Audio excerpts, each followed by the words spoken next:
Most people imagine that the first humans survived the night because they were strong, because they carried fire, because they learned how to fight.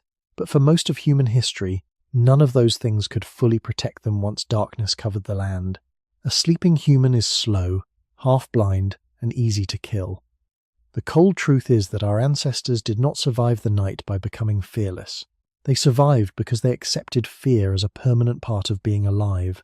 Entire groups may have stayed awake in shifts for thousands of years, listening to distant breathing in the dark, never fully certain whether the next sound belonged to wind or teeth. Even now, the human brain still reacts to darkness as if something might be waiting just outside the edge of firelight. But if fear stayed with us for so long, then what finally convinced the human mind that night could ever become safe? For most animals, night changes behavior. For early humans, night may have changed the entire meaning of survival. During the day, human ancestors could at least rely on movement, visibility, and cooperation. They could gather food, recognize danger at a distance, and communicate with one another using gestures, sounds, and eventually language. But after sunset, many of those advantages weakened almost immediately. Human eyesight is poorly adapted for darkness compared to many predators. Large nocturnal hunters evolved with reflective eyes, sharper hearing, and bodies designed for silent movement. Early humans had none of these advantages.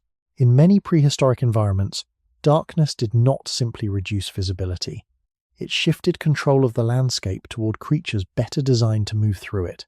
Long before cities, doors, or artificial light existed, the arrival of night likely carried a deep psychological weight.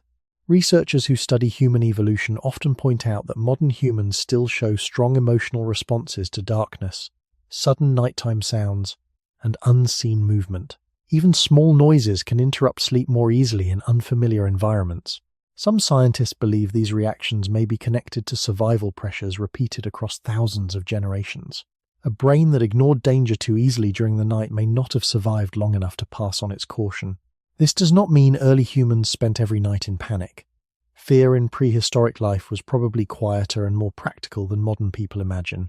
A hunting group settling down after sunset may have understood that complete safety was impossible. Instead of removing fear, survival depended on managing it carefully. Choosing where to rest became one of the most important decisions of the day. Open ground allowed better visibility, but offered little protection. Dense forests could hide predators at extremely close range. Rocky areas provided barriers and elevated positions, but they also contained caves and narrow spaces where dangerous animals already lived. The human body itself reveals part of this ancient problem. Compared to many mammals, human sleep is unusually vulnerable. Deep sleep reduces awareness of sound and movement, yet the body still requires long periods of rest to function properly. Early humans could not simply remain awake every night. Eventually, exhaustion would slow reactions, weaken judgment, and increase risk during the following day. In a dangerous environment, fatigue alone could become deadly. This created a difficult balance between rest and alertness that may have shaped social behavior for countless generations. Anthropologists studying some hunter-gatherer societies have observed that sleep patterns are often less synchronized than people in industrial societies expect. Individuals wake naturally during the night. Small sounds trigger movement, and not everyone sleeps deeply at the same time. While modern groups are not exact replicas of prehistoric humans, these observations suggest something important. Human survival at night may never have depended on a single watchman staring into darkness for hours. Protection may instead have emerged from the simple fact that in a group, someone was almost always partially awake. Darkness also transformed ordinary sounds into possible warnings. Wind moving through grass, branches shifting, distant footsteps, animal calls, or sudden silence could all carry meaning. Many predators hunt quietly, but complete silence in nature can itself become unsettling.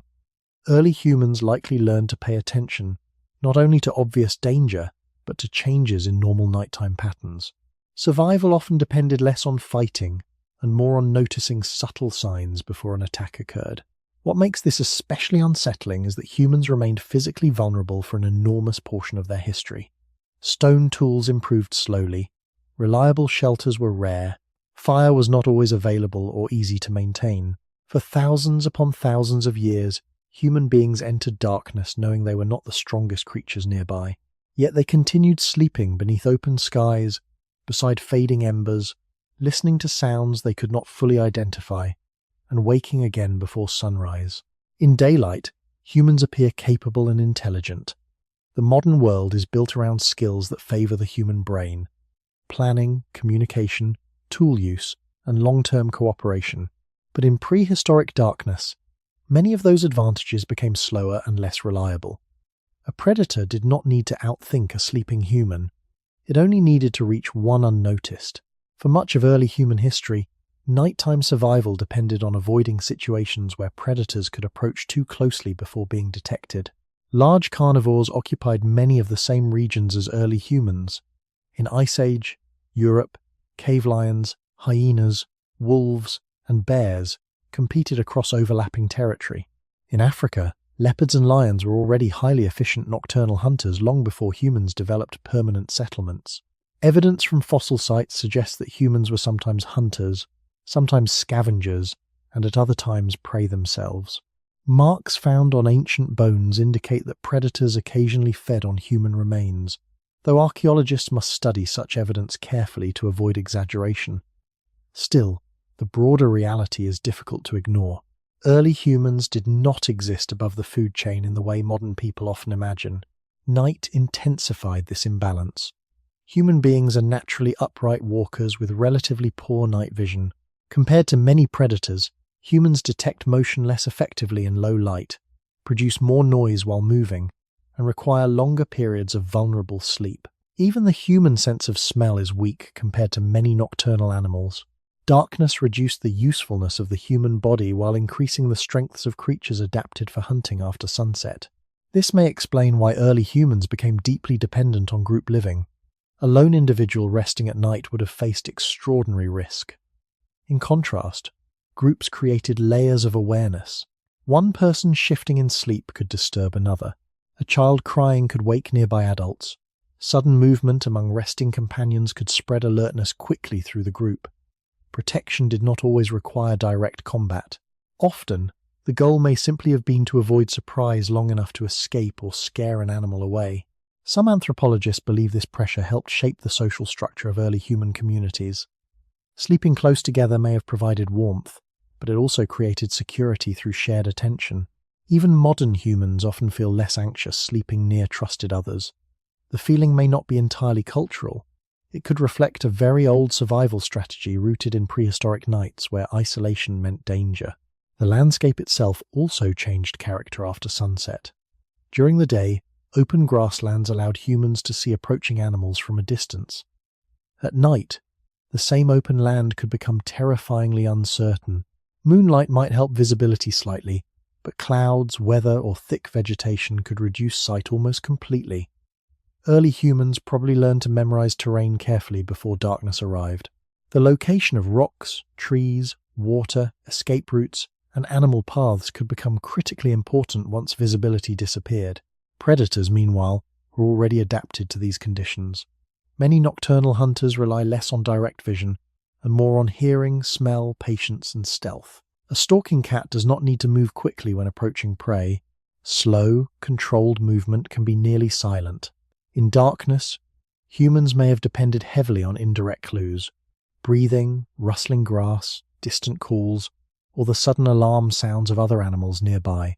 The human imagination often fills darkness with exaggerated danger, but in prehistoric environments, caution was not irrational. Fear itself became useful information. A strange sound outside the resting area could not be ignored simply because it might be harmless. Over thousands of generations, individuals who reacted too slowly to uncertainty may have disappeared more often than those who remained cautious. Yet despite this constant vulnerability, humans continued expanding into difficult environments across Africa, Europe, and Asia. They crossed forests, plains, coastlines, and cold regions where predators already existed. They carried fear with them into every new landscape. What slowly changed human survival was not physical dominance alone. It was the gradual development of behaviors that reduced uncertainty in the dark, even before humans possessed strong shelters or advanced weapons. Over extremely long periods of time, survival does more than shape the body. It also shapes attention, emotion, and instinct. Early humans did not experience nighttime danger as an occasional emergency. For countless generations, darkness may have carried a low but constant possibility of death. That kind of repeated pressure can slowly influence behavior across entire populations. The result is not a perfect survival system, but a nervous system biased toward caution, especially when visibility disappears. Even today, many people sleep differently in unfamiliar places. Researchers studying human sleep have observed something unusual called the first night effect. In new environments, part of the brain may remain more alert during sleep, reacting more strongly to unfamiliar sounds. Scientists are still studying exactly why this happens, but some believe it could reflect an ancient survival mechanism. In dangerous settings, fully shutting down awareness during the night would have been risky. A partially alert brain may have increased the chance of detecting danger before it arrived too close. This does not mean prehistoric humans were trapped in permanent terror. Constant panic is exhausting and unsustainable. Instead, the human nervous system appears designed to balance rest with caution. People can fall asleep even in uncertain conditions, yet sudden changes in sound still trigger rapid awakening. A snapping branch, nearby footsteps, or unexpected movement can immediately increase heart rate and alertness. These reactions happen automatically, often before conscious thought fully forms. Long before modern civilization, such responses may have allowed humans to survive encounters that lasted only a few seconds. Darkness itself also affects human perception in powerful ways. Vision is the dominant human sense during daylight, but at night, the brain receives far less reliable information. In low visibility, uncertainty increases. The mind begins interpreting incomplete signals, vague shapes, distant noises, movements that may not exist at all. Modern people often describe feeling uneasy in total darkness, even when they know they are physically safe. That reaction may not be irrational. For most of human history, uncertainty after sunset carried real consequences. Some evolutionary psychologists suggest that humans became especially sensitive to potential threats that are difficult to confirm visually. Hearing something without clearly seeing it creates tension inside the brain. Ignoring the sound could be dangerous, but reacting to every disturbance wastes energy and disrupts sleep. Early humans may have spent generations living inside this balance between vigilance and exhaustion. Children provide another possible clue. Fear of darkness appears across many cultures, even where modern children grow up far from large predators. While culture and storytelling clearly influence fear, researchers have noted that certain anxieties emerge very early in human development. Sudden separation, unseen movement, and darkness often trigger instinctive reactions before children fully understand realistic danger. Some scientists believe these fears may be connected to inherited survival tendencies shaped over long evolutionary periods. The campfire may have changed part of this psychological experience, but probably not immediately. Fire created light, warmth, and a sense of social closeness, yet it could not erase uncertainty beyond the illuminated area. In fact, the edge of firelight may have intensified awareness of darkness by creating a visible boundary between safety and the unknown. Humans sitting beside ancient fires likely understood that most danger existed beyond what they could see. What matters most is that prehistoric humans survived despite remaining vulnerable for an extraordinarily long time. They did not remove fear from their lives, they adapted around it. Sleep became lighter, groups became more coordinated, attention became more sensitive to nighttime change. Over thousands of generations, survival may have slowly shaped a species that still carries traces of those ancient nights inside its nervous system. The strange part is that modern humans now sleep inside locked buildings, surrounded by artificial light, protected by technology unimaginable to early ancestors. Yet many people still feel uneasy in complete darkness. Some leave lights on without thinking. Some wake suddenly at unexplained sounds. Others feel instinctive relief simply hearing another person nearby during the night. These reactions may be echoes from a time when darkness was never empty, and when survival often depended on waking up one moment before something else arrived. Before fire became reliable, the night may have felt even larger than modern people can imagine. Today, fire is often treated as one of the first great human technologies, something that separated humans from other animals and gave control over nature.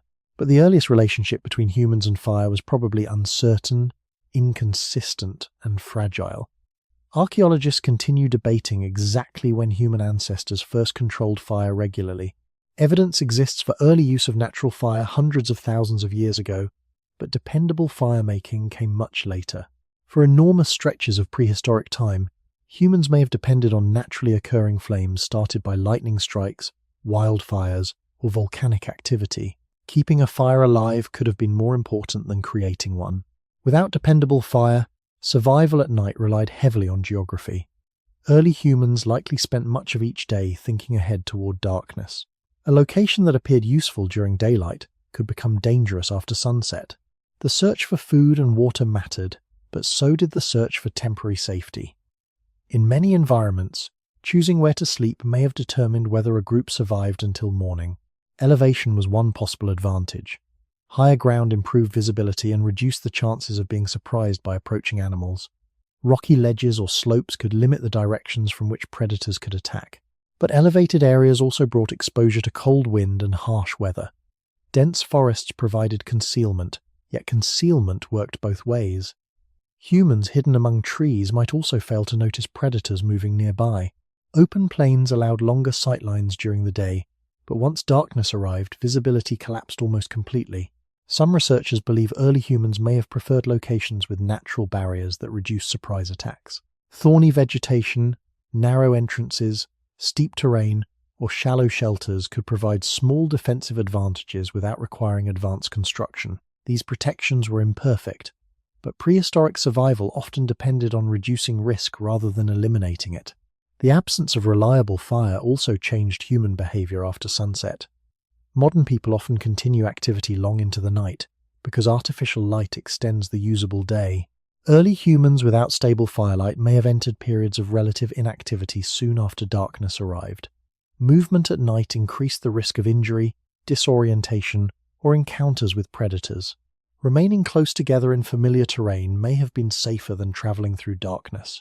This limitation likely shaped social rhythms in powerful ways.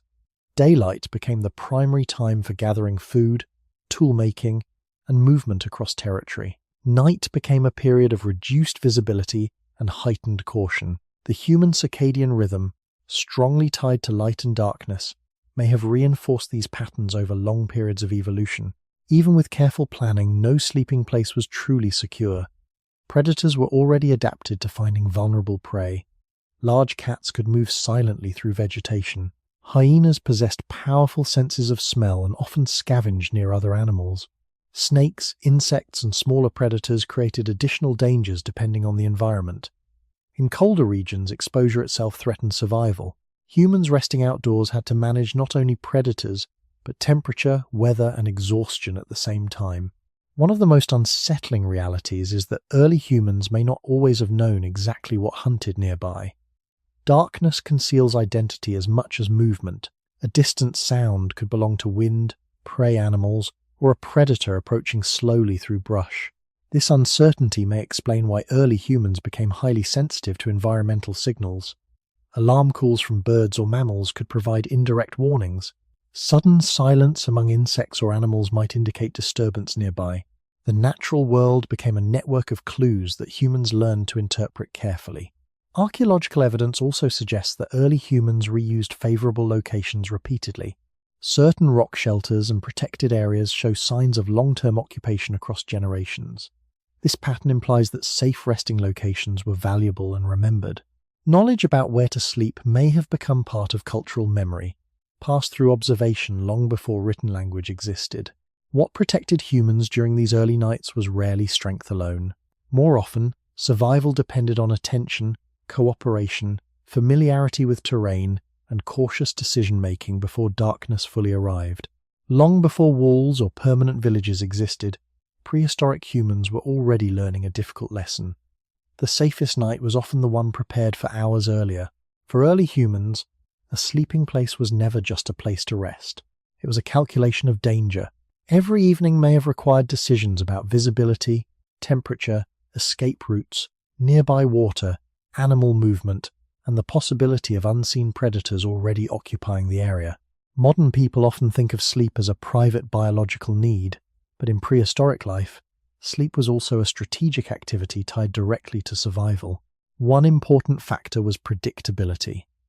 Humans likely preferred locations where the environment could be understood clearly before darkness arrived.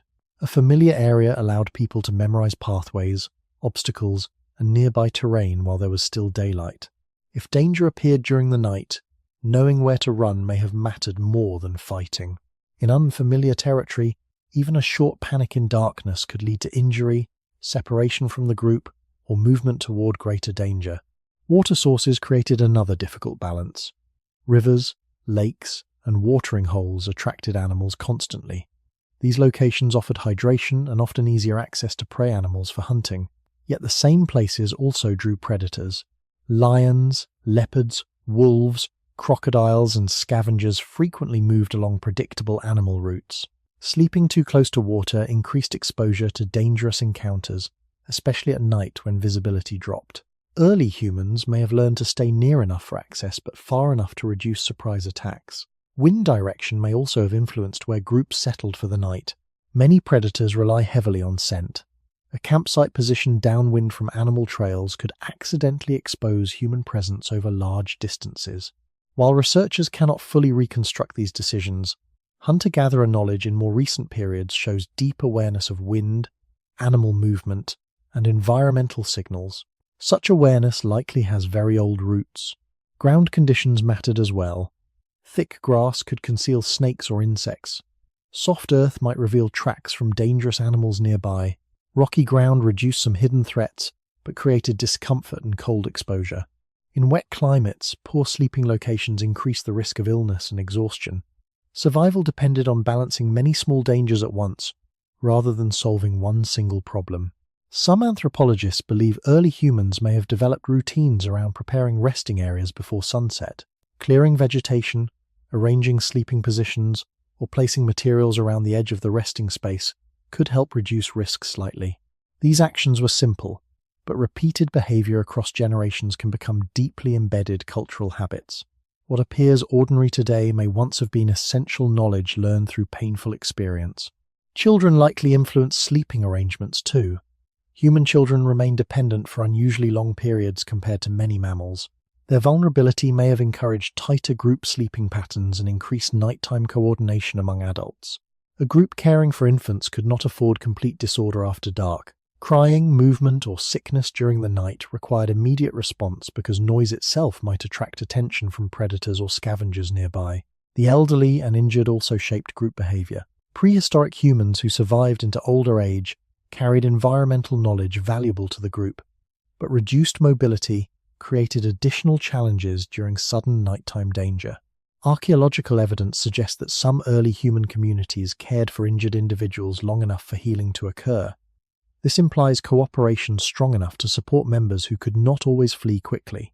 Protecting vulnerable individuals may have strengthened the importance of carefully chosen sleeping sites and coordinated group behavior after sunset. Even the arrangement of bodies during sleep may have carried meaning. Sleeping near trusted individuals increased warmth and reduced isolation.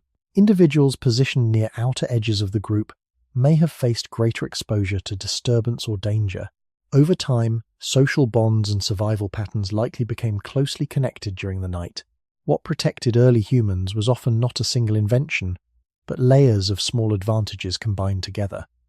Familiar terrain, group closeness, wind awareness, distance from animal paths, elevated ground, reduced movement after dark. None of these guaranteed safety, but together they slightly improved the odds of surviving until morning.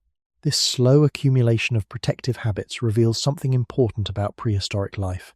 Humans did not suddenly become dominant through one discovery. Long before strong shelters or advanced weapons existed, survival came from learning how to reduce vulnerability piece by piece. The night remained dangerous, but humans gradually became better at reading it. For early humans, survival at night may have depended as much on listening as seeing. Darkness reduced the usefulness of vision, forcing attention towards smaller environmental signals that modern people often ignore completely. A distant animal call, a sudden silence among insects, the movement of birds, or the direction of wind through grass could all contain information about nearby danger. Long before written language, humans were already learning to interpret the landscape through patterns of sound and interruption. Many animals react visibly when predators are nearby. Birds produce alarm calls, herd animals shift movement and posture. Smaller creatures suddenly disappear into cover. Even insects may change behavior when disturbed. Early humans living close to nature likely became highly sensitive to these changes because missing them carried real consequences. Survival did not always depend on seeing the predator itself. Often, it depended on recognizing that something in the environment had changed moments before the predator appeared. Night amplified this dependence on indirect awareness. In darkness, a predator might remain invisible until dangerously close. Large cats can move with remarkable silence, especially through grass or soft terrain. Wolves coordinate through sound and movement difficult to track at night. Hyenas often approach cautiously, testing the reactions of other animals before moving closer. Humans lacking strong night vision may have relied heavily on interpreting disturbances spreading outward through the environment. Wind became particularly important. Wind carries scent, alters sound, and affects how movement is detected. A group resting downwind from a predator might receive warning through smell or the reactions of nearby animals. But strong wind also masks footsteps and soft sounds, making nighttime uncertainty even greater. Rain created another layer of danger by reducing visibility, softening sound, and limiting the effectiveness of scent detection for both humans and animals. The human brain appears especially sensitive to sudden changes in expected sound patterns. A steady background of insects or nighttime animal calls can create a sense of normalcy, while abrupt silence often triggers unease. Modern people still experience this reaction. In unfamiliar places, silence can feel strangely alarming, even when no obvious threat exists. In prehistoric environments, however, silence may sometimes have signaled genuine danger. Animals often become quiet when large predators move nearby. Over time, humans may have developed mental maps of normal nighttime behavior in their surroundings. Familiar sounds created reassurance. Unfamiliar sounds demanded attention. This type of environmental memory likely became essential for groups repeatedly occupying the same territories. Individuals who understood seasonal animal behavior, migration routes, weather patterns, and predator habits could improve group survival without directly confronting danger.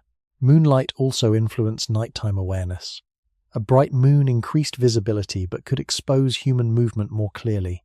Dark, moonless nights reduced visibility for everyone, yet many predators retained advantages through hearing and smell. Human groups may have adjusted behavior depending on lunar conditions, remaining closer to shelter during darker nights, or moving more cautiously through exposed terrain.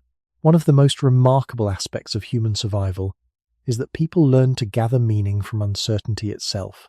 A bent branch, disturbed grass, unusual animal movement, or distant echo could become part of a larger interpretation about safety. This skill was not supernatural intuition. It was careful observation repeated across generations. Hunter-gatherer knowledge systems in more recent history often contain extraordinarily detailed understanding of environmental signs, suggesting that ancient humans possessed forms of awareness modern urban life rarely requires. These nighttime survival skills probably affected social learning deeply.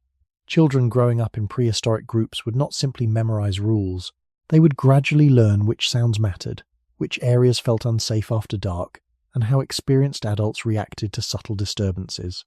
Knowledge about predators and nighttime behavior may have been transmitted constantly through observation long before formal teaching existed.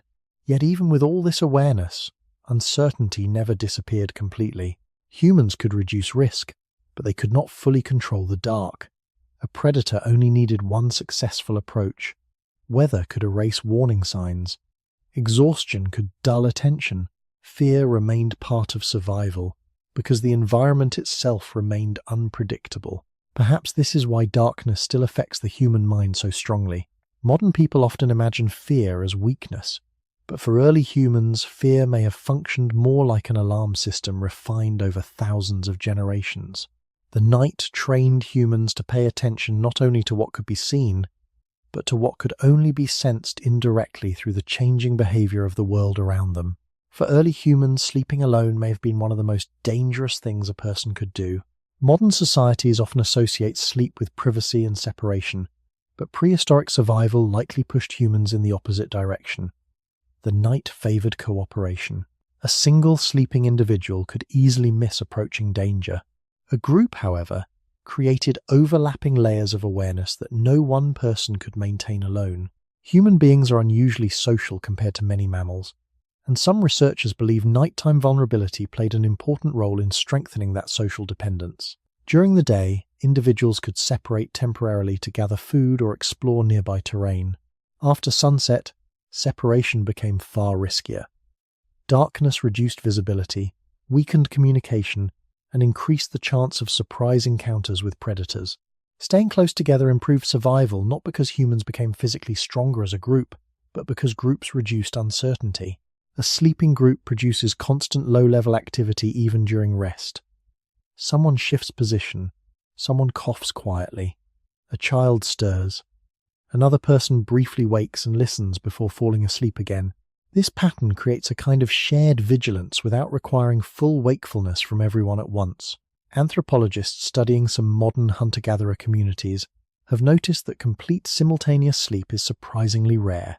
Across the night, individuals naturally wake at different times, meaning that someone is often alert, even without organized guard duty. This may have been one of humanity's earliest forms of nighttime defense. Not walls, not weapons, simply the biological rhythms of many people sleeping together. The arrangement of the group likely mattered as well. Vulnerable individuals such as children probably remain near the center, surrounded by adults. Those nearer the edges may have reacted first to unfamiliar sound or movement. Warmth also encouraged closeness. Before reliable clothing and insulated shelters existed, shared body heat reduced exposure during cold nights. Protection and warmth became linked together in the same physical behavior. Trust slowly became part of survival. Sleeping beside others requires surrendering a degree of vulnerability. A sleeping person cannot remain fully alert, so safety depends partly on the reliability of nearby companions. Over long periods of human evolution, this dependence may have strengthened emotional bonds inside groups. Cooperation during daylight mattered, but nighttime dependence may have deepened social attachment in quieter and more constant ways. The sounds of the group itself could also discourage predators. Large carnivores often prefer isolated or weakened targets. A cluster of humans producing movement, scent, noise, and occasional wakefulness may have appeared more unpredictable than a solitary individual. Humans did not need to overpower every predator physically. Sometimes reducing the likelihood of attack was enough. Fire, when available, likely enhanced this effect, but even without stable firelight, groups created psychological presence. Predators observing humans from darkness would not encounter silent objects. They would encounter shifting, breathing, occasionally waking creatures capable of sudden noise and coordinated reaction.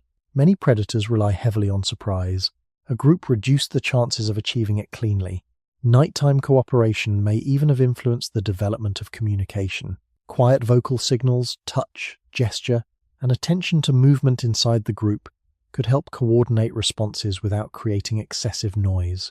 A sudden whisper, hand movement, or change in posture might communicate danger faster than louder reactions that risked confusion.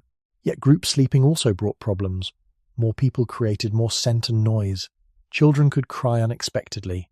Illness spread more easily in close quarters.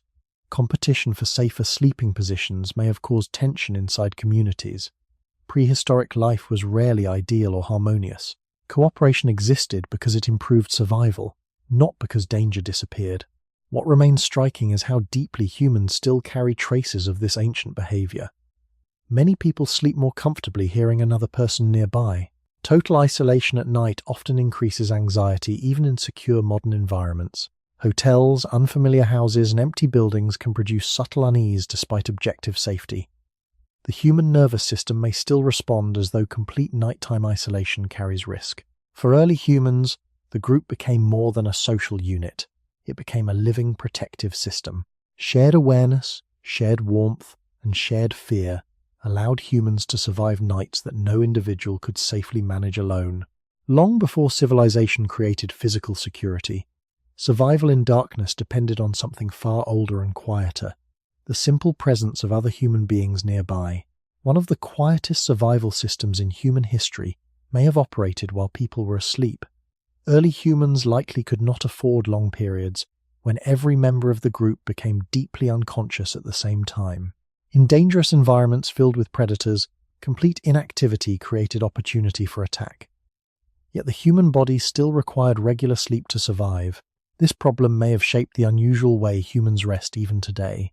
Modern sleep research shows that human sleep is not perfectly uniform. People naturally move through lighter and deeper stages across the night. Small disturbances can trigger brief awakenings that many individuals barely remember by morning. In safe modern environments, these interruptions often feel inconvenient or unnecessary, but in prehistoric conditions, partial awakenings may have carried survival value. Anthropologists studying some hunter-gatherer groups have observed that nighttime wakefulness tends to rotate naturally across the community. Some individuals sleep earlier, others remain awake longer.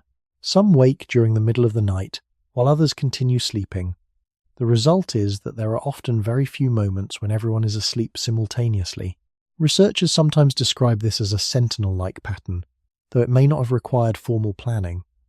Human biological variation itself may have created overlapping periods of alertness. This does not mean prehistoric groups organized military-style guard shifts every night. In some situations they may have, especially in highly dangerous territory. But much of human nighttime protection may have emerged from simpler patterns built into social sleep. Different ages, stress levels, and sleep tendencies naturally produce staggered wakefulness inside groups. Older adults, for example, often sleep more lightly and wake more frequently than younger individuals. Parents caring for children wake easily to sound or movement. Anxiety, cold weather, illness, and unfamiliar surroundings also increase nighttime alertness. In prehistoric life, these interruptions may have unintentionally created a rotating network of awareness around the sleeping group. The human brain remains remarkably responsive to unexpected sound during sleep.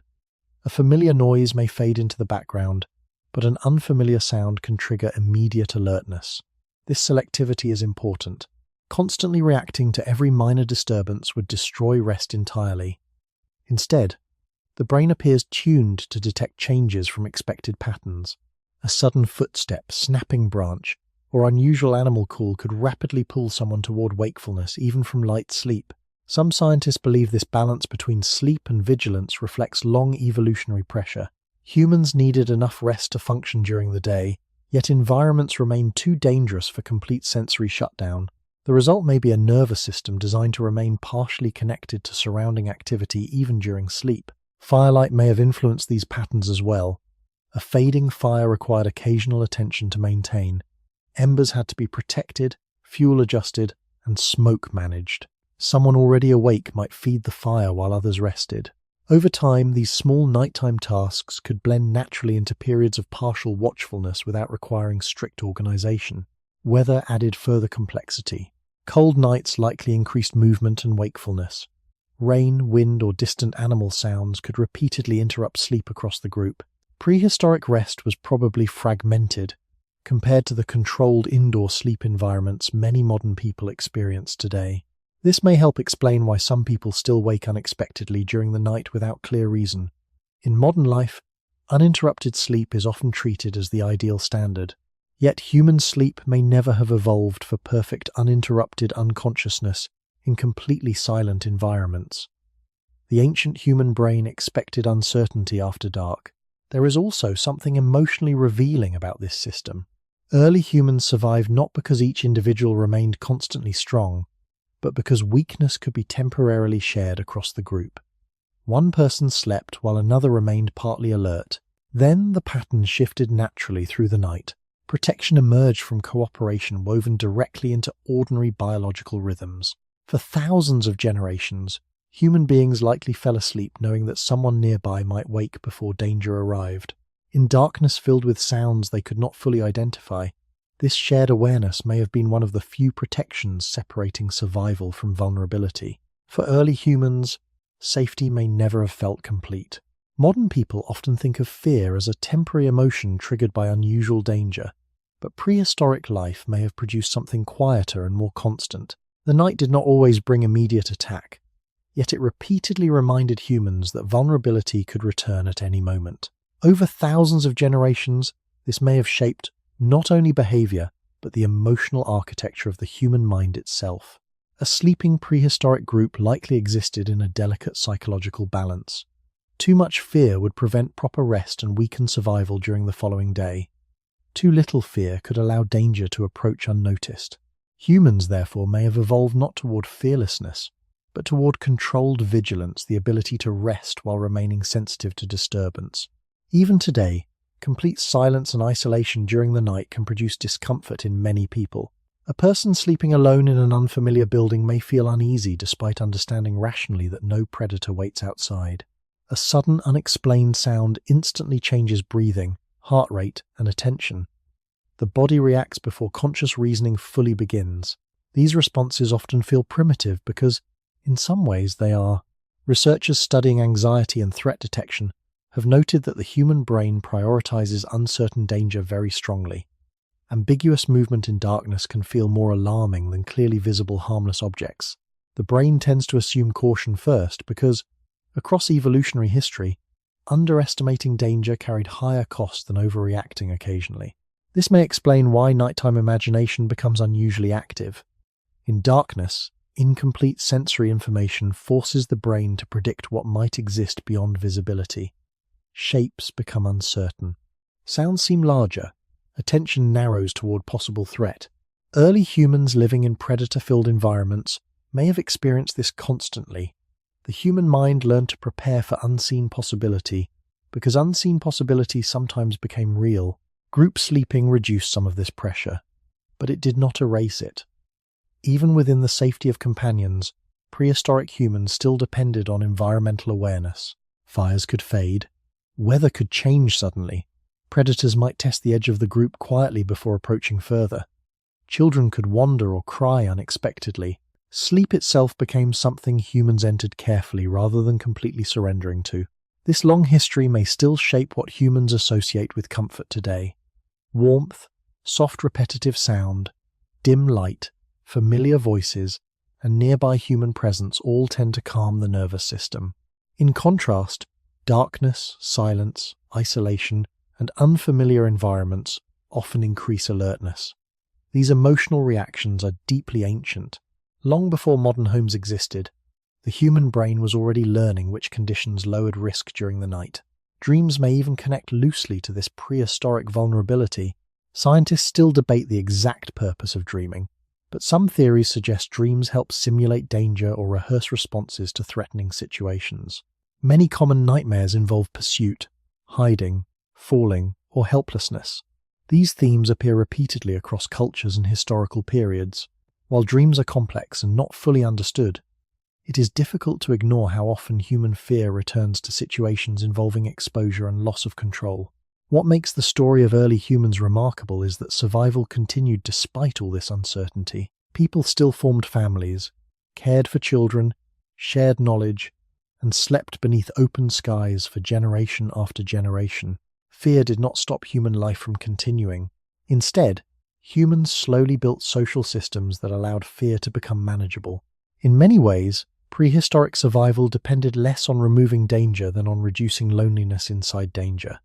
A human being beside others could rest more deeply than one isolated in darkness.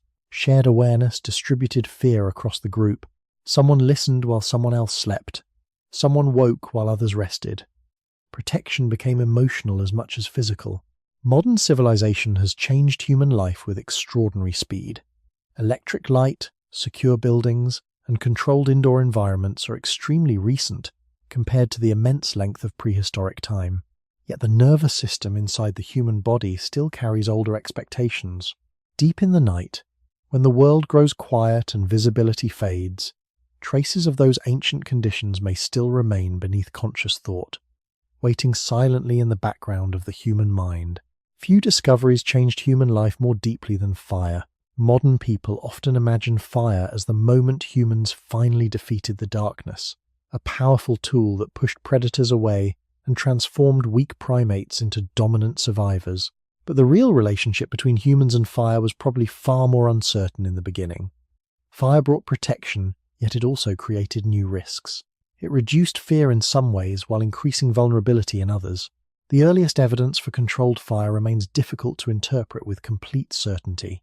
Archaeologists continue debating exactly when human ancestors began using fire regularly rather than simply encountering natural flames. Some evidence suggests early humans may have preserved fire from wildfires long before they learned to create it reliably themselves. A naturally ignited branch or smouldering tree could become an extremely valuable resource carried carefully between campsites.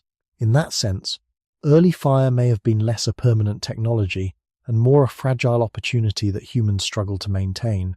Keeping fire alive required constant attention. A fire could die from rain, wind, lack of fuel, or simple neglect. Rebuilding it may not always have been easy. This meant that nighttime protection depended not only on possessing fire, but on managing it continuously. Someone needed to gather wood during daylight, protect embers, and monitor flames through the night. Fire created work as much as safety. Even when burning steadily, fire did not create complete protection from predators. Many modern people imagine animals instinctively fleeing from flames, but predator behavior is more complicated. Some animals avoid fire strongly, others simply become cautious around it. Large predators already familiar with wildfire may not panic immediately at distant flames. A small prehistoric fire likely created a zone of discomfort rather than an impenetrable barrier. The effectiveness of fire also depended on size and environment. A weak fire with little fuel produced limited light and smoke. Strong winds could scatter sparks or reduce visibility. Heavy rain could nearly extinguish flames. Dense forests reflected shadows unpredictably, sometimes making movement harder to interpret rather than easier. Beyond the edge of firelight, darkness often appeared even deeper by contrast. Yet despite these limitations, fire changed the emotional experience of night profoundly. Firelight extended visibility slightly beyond human natural limits. Faces remained visible after sunset. Movement inside the group became easier to monitor. The sound of crackling wood created a constant sensory presence that may have reduced psychological tension. Warmth improved sleep quality in colder climates, lowering the physical stress of nighttime survival. Some researchers believe fire may also have altered social behavior significantly. Before artificial light existed, nighttime activity without fire was extremely limited. Around a fire, however, humans could remain awake longer, communicate, repair tools, prepare food, and maintain social bonds after sunset. Fire may have expanded not only safety, but the social and mental world of early humans. Still, fire introduced dangerous contradictions. The same light that allowed humans to see also revealed their position across long distances. Smoke carried scent into surrounding terrain. A fire visible against darkness could announce human presence to both predators and rival groups. In open landscapes, flames might attract curiosity as much as fear. There was also the constant risk of accidental burns or uncontrolled spread. In dry conditions, fire itself could become a threat to the group using it. Early humans likely developed careful habits around fuel placement, sleeping distance, and ember control because mistakes carried serious consequences. Perhaps the most important thing fire changed was not physical dominance, but predictability. Humans could not eliminate danger from the night, but fire allowed them to shape a small part of their environment intentionally. Within the circle of light, uncertainty decreased slightly. Faces became recognizable. Nearby movement became easier to detect. The group could remain socially connected after sunset instead of disappearing immediately into darkness. Yet the boundary of firelight also carried a quiet psychological meaning. Beyond it, the ancient uncertainty still remained. Early humans sitting beside flames may have understood that darkness had not truly disappeared. It had only moved a short distance away, waiting just beyond the edge of the light. Before humans controlled fire, darkness may have marked the end of most meaningful activity. Once visibility disappeared, movement became dangerous, communication became limited, and attention shifted almost entirely towards survival. Fire slowly changed this rhythm. For the first time in human history, small parts of the night became usable rather than purely threatening. The change was gradual, but its psychological effects may have been enormous. A fire does not simply create light, it creates a center. Early humans gathering around flames after sunset could finally maintain social interaction beyond daylight hours. Faces remained visible, hands could continue working, food could be prepared more safely, tools might be repaired or inspected even after dark. In cold environments, warmth allowed people to remain still without constant shivering or movement to preserve body heat. This extended period of shared wakefulness may have influenced human communication deeply. Some anthropologists have suggested that nighttime conversation around fire encouraged storytelling, memory sharing, and stronger social bonding. Daytime activity often focuses on practical survival tasks. Nighttime beside a fire creates slower moments where information, experience, and emotion can move more freely through the group. Children growing up near these fires would not only hear warnings about predators or dangerous terrain, they would also absorb social knowledge, group identity, and behavioral expectations. Firelight may have become one of the first environments where humans consistently gathered for reasons beyond immediate survival. At the same time, fire changed how humans experience darkness psychologically. Complete darkness creates uncertainty because the environment disappears beyond immediate perception. Fire reduced part of that uncertainty. The human brain could once again read facial expressions, recognize movement, and track nearby surroundings. Anxiety likely decreased inside the illuminated area because visibility itself restored a sense of orientation. Yet this sense of control had limits. Firelight is uneven and unstable. Shadows move constantly. Objects appear and disappear at the edge of visibility. A distant pair of reflecting eyes beyond the flames could still remain almost impossible to identify clearly. Early humans probably learned quickly that fire reduced danger without removing it. The sound of fire also mattered. Crackling wood produces a continuous background noise unlike the silence of darkness. This steady sound may have helped mask smaller environmental noises while simultaneously creating emotional reassurance. Many modern people still find fireplaces, candles, or campfires calming even in completely safe environments. The attraction may reach far deeper than simple comfort. Fire once represented one of the few ways humans could push back against the uncertainty of night. Researchers studying sleep sometimes note that humans often rest more easily in the presence of low, repetitive sensory patterns such as soft sound or steady warmth. Ancient fires naturally produced both. In prehistoric environments filled with unpredictable danger, these conditions may have helped groups relax enough to sleep more deeply than they otherwise could outdoors. But maintaining fire demanded cooperation. Fuel had to be collected during daylight hours, often requiring considerable effort. Wet wood burned poorly. Strong fires consumed resources quickly. Someone needed to monitor embers before they faded completely. In this way, fire encouraged planning beyond immediate survival. Humans had to think ahead toward the coming night long before darkness actually arrived. The ability to preserve fire may also have altered how humans used territory. Colder regions became more survivable. Shelters became more practical during harsh weather. Groups could remain in certain locations longer because warmth and cooked food improved endurance. Fire gradually expanded not only nighttime safety, but the environments humans could inhabit successfully. Still, the psychological relationship between humans and fire remained complex. Flames created comfort while constantly reminding people of surrounding darkness. Beyond the illuminated circle, predators still moved through the landscape. Wind could distort sound. Rain could weaken protection. A fire that burned too low increased fear, while a fire burning too brightly risked exposure. Perhaps this is why fire became emotionally symbolic across so many human cultures. It was never simply a tool. It represented temporary control over an environment humans could never fully dominate. For early humans resting beside flames under open skies, safety was not absolute. It flickered constantly, just like the fire itself. Fire protected early humans, but it also announced them to the world around them. In prehistoric darkness, even a small flame could become visible across surprising distances. A glowing fire on open land was not simply a source of warmth. It was a signal. Light moved through darkness in ways human scent, sound, and movement often could not. For predators, scavengers, and rival human groups, fire revealed that something alive occupied the landscape nearby. This created a difficult trade-off. A fire large enough to provide warmth and visibility also increased exposure.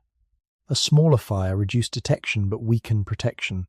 Early humans likely adjusted fires constantly depending on weather, terrain, available fuel, and perceived danger. In sheltered valleys or caves, smoke could gather heavily, making breathing difficult while also carrying scent beyond the resting area. In open plains, flames might be easier to see from far away. Smoke itself may have created mixed effects. Some animals avoid thick smoke, especially species sensitive to strong scent or airborne irritation. Yet smoke also travels unpredictably with wind, potentially revealing human presence long before the fire itself becomes visible. Carnivores with powerful senses of smell could detect unusual odors from considerable distances under the right conditions. The smell of cooked food introduced additional risk. Roasted meat carries scent far through cold nighttime air. Predators and scavengers are highly responsive to food odors because survival often depends on detecting carcasses or weakened prey before competitors arrive. A prehistoric campsite preparing food beside a fire may have attracted attention even while attempting to create safety. Firelight also changes human vision in dangerous ways. When people sit close to bright flames, their eyes adjust to the illuminated area, making darkness beyond the fire appear even deeper. Anyone standing near the flames becomes clearly visible, while movement outside the light remains difficult to detect. Predators observing from darkness may have seen humans far more clearly than humans could see them. This imbalance may have forced early humans to think carefully about fire placement. Fires positioned against rock walls or inside partially sheltered areas reduced visibility from certain directions. Smaller controlled flames may have been preferable in some environments over large open fires. Groups likely learned through experience which conditions increased unwanted attention after dark. The danger may not have come only from animals. As human populations slowly expanded across regions, fire could also expose campsites to unfamiliar groups. Archaeological evidence suggests that prehistoric human groups sometimes competed over territory, food sources, and shelter. A visible fire at night might signal occupation of valuable land or resources. In uncertain environments, caution towards strangers may have become another part of nighttime survival. Even maintaining the fire carried risk. Someone moving beyond the light to gather additional fuel entered darkness repeatedly. This created moments of extreme vulnerability, especially late at night when exhaustion reduced alertness. A person stepping away from the group might hear unfamiliar movement without knowing whether it belonged to wind, animal life, or something approaching silently nearby. Weather could transform fire from protection into liability very quickly. Strong winds spread sparks unpredictably and distorted sound direction. Heavy rain threatened to extinguish carefully preserved embers. In dry conditions, uncontrolled fire could force rapid movement through darkness, exposing the group to even greater danger than remaining still. Yet despite all these problems, humans continued relying on fire because the alternative was often worse. Complete darkness reduced awareness so severely that even imperfect light became valuable. Fire did not create certainty. It created slightly better odds. This may be one reason humans developed such emotionally complex relationships with fire across cultures and history. Fire represented survival, warmth, gathering, and security, but it also demanded responsibility, caution, and constant attention. A neglected fire died. A careless fire spread destruction. A visible fire invited attention. For early humans, safety was rarely simple. Nearly every protection introduced new vulnerabilities at the same time. Fire pushed predators back while exposing human presence. Group living increased awareness while creating noise and scent. Shelters provided cover while limiting escape routes. Survival depended not on eliminating danger, but on balancing competing risks night after night across generations. Beyond the firelight, the darkness still remained patient. Humans had learned how to hold a small piece of safety inside it, but they still could not fully control what waited outside the glow.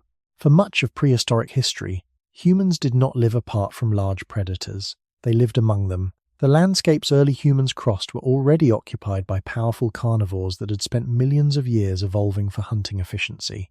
Lions, leopards, wolves, hyenas, bears, and other predators were not rare threats encountered occasionally in distant wilderness. They were permanent parts of the environment. In Africa, where early human evolution began, large cats likely posed one of the most serious nighttime dangers. Leopards in particular are highly adaptable hunters capable of moving silently through trees, grasslands, and rocky terrain. Unlike some predators that focus mainly on large herd animals, leopards will attack smaller, vulnerable targets when opportunities appear. Modern studies have documented leopard attacks on primates, including baboons and occasionally humans under certain conditions. Early hominins, lacking advanced shelters or weapons for enormous periods of time, may have faced similar risks. Lions presented a different kind of danger. They often hunt cooperatively, especially at night when visibility favors ambush tactics. A resting human group near animal migration routes or water sources could potentially attract attention if conditions seemed favorable. Fire and group presence may have discouraged some attacks, but hungry predators constantly evaluate risk against reward. A sleeping or isolated human could become vulnerable in the wrong circumstances. Hyenas may have been equally unsettling for early humans, though in a different way. Modern spotted hyenas possess extremely strong jaws, powerful endurance, and complex social behavior. They are both hunters and scavengers, capable of approaching campsites cautiously to investigate scent, food remains, or weakness. Archaeological evidence from some cave sites suggests that humans and hyenas sometimes occupied the same shelters at different times, possibly competing repeatedly for protected resting locations. In Ice Age Europe and parts of Asia, the predator landscape became even more severe.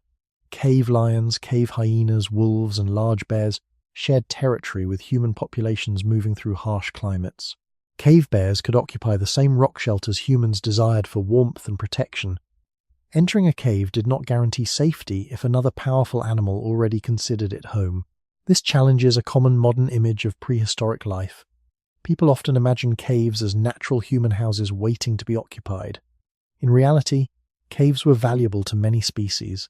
A sheltered, dry space protected from weather attracted predators, scavengers, and humans alike.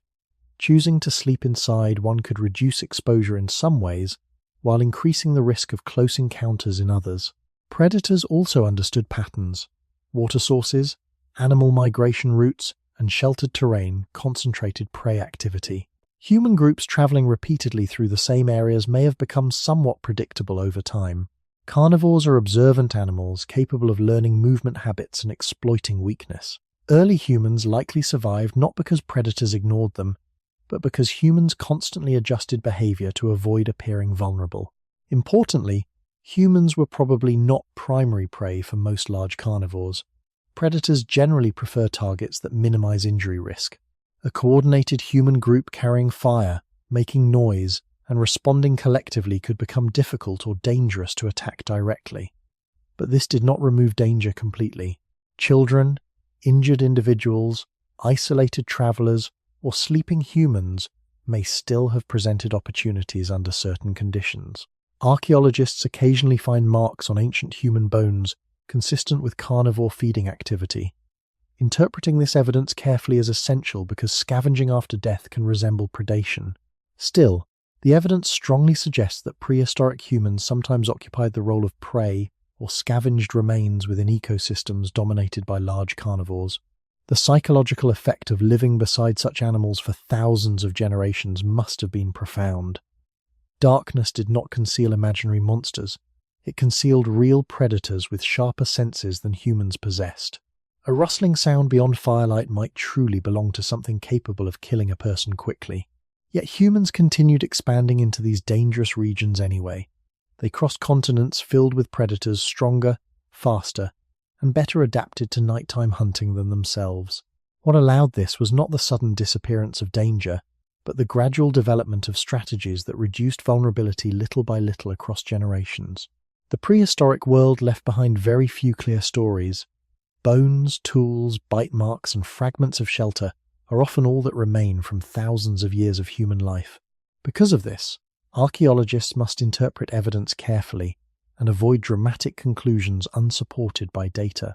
Yet even with caution, some discoveries reveal an uncomfortable reality. Early humans did not always stand safely above other predators. Sometimes they were hunted, scavenged, or consumed like many other animals in the environment. One important clue comes from marks left on ancient bones. Carnivore teeth create distinctive damage patterns different from cuts made by stone tools. In some prehistoric sites, human remains show punctures, crushing marks, or gnawing consistent with large predators or scavengers feeding on bodies. Interpreting exactly what happened is difficult. An animal feeding on a human after death leaves evidence similar to direct predation in some cases. Archaeologists therefore avoid assuming every damaged skeleton represents a hunted person. Still, the repeated appearance of such marks across multiple sites suggests that interactions between humans and carnivores were frequent and sometimes deadly. Some cave sites in Europe show evidence that humans and large predators occupied the same spaces at different times. Hyenas, for example, often carried bones into dens, including occasionally human remains. This does not always mean hyenas hunted living humans directly. Scavenging exposed bodies would also produce similar patterns. Yet, from the perspective of prehistoric survival, the distinction may not have mattered greatly. A world where predators regularly investigated human scent, campsites, or corpses remained. Leopards may have posed especially serious risks to earlier hominin species. Modern leopards are known to prey on primates, and sometimes drag bodies into trees or hidden areas for feeding. Some paleoanthropologists have proposed that certain ancient hominin fossils from Africa show signs consistent with leopard attacks, including puncture marks matching large feline canine teeth. While interpretations remain debated, the possibility fits what researchers understand about predator behavior in ecosystems where vulnerable upright primates shared territory with efficient nocturnal hunters. The age and condition of many prehistoric human remains also reveal patterns of vulnerability. Children, elderly individuals, and injured people likely face the highest danger levels. A person separated from the group due to illness, exhaustion, or injury would have become far more exposed after dark. Even a minor wound could reduce mobility enough to increase risk dramatically in predator-rich environments. Nighttime may have amplified these dangers because human senses weakened so sharply in darkness. During the day, people could use cooperation and visibility to avoid many threats before direct encounters occurred. At night, predators often regained the advantage of surprise. A sleeping human group could not monitor every direction continuously, especially before stable fire use became widespread. Some archaeologists believe this constant danger may help explain why early humans invested so heavily in cooperation and care. Evidence exists showing that prehistoric communities sometimes supported injured individuals for extended periods, including people who survived serious disabilities. Such care would have required food sharing and protection from danger. In a harsh environment, keeping vulnerable individuals alive suggests strong social bonds and organized group behavior. At the same time, these discoveries reveal something emotionally difficult about prehistoric life.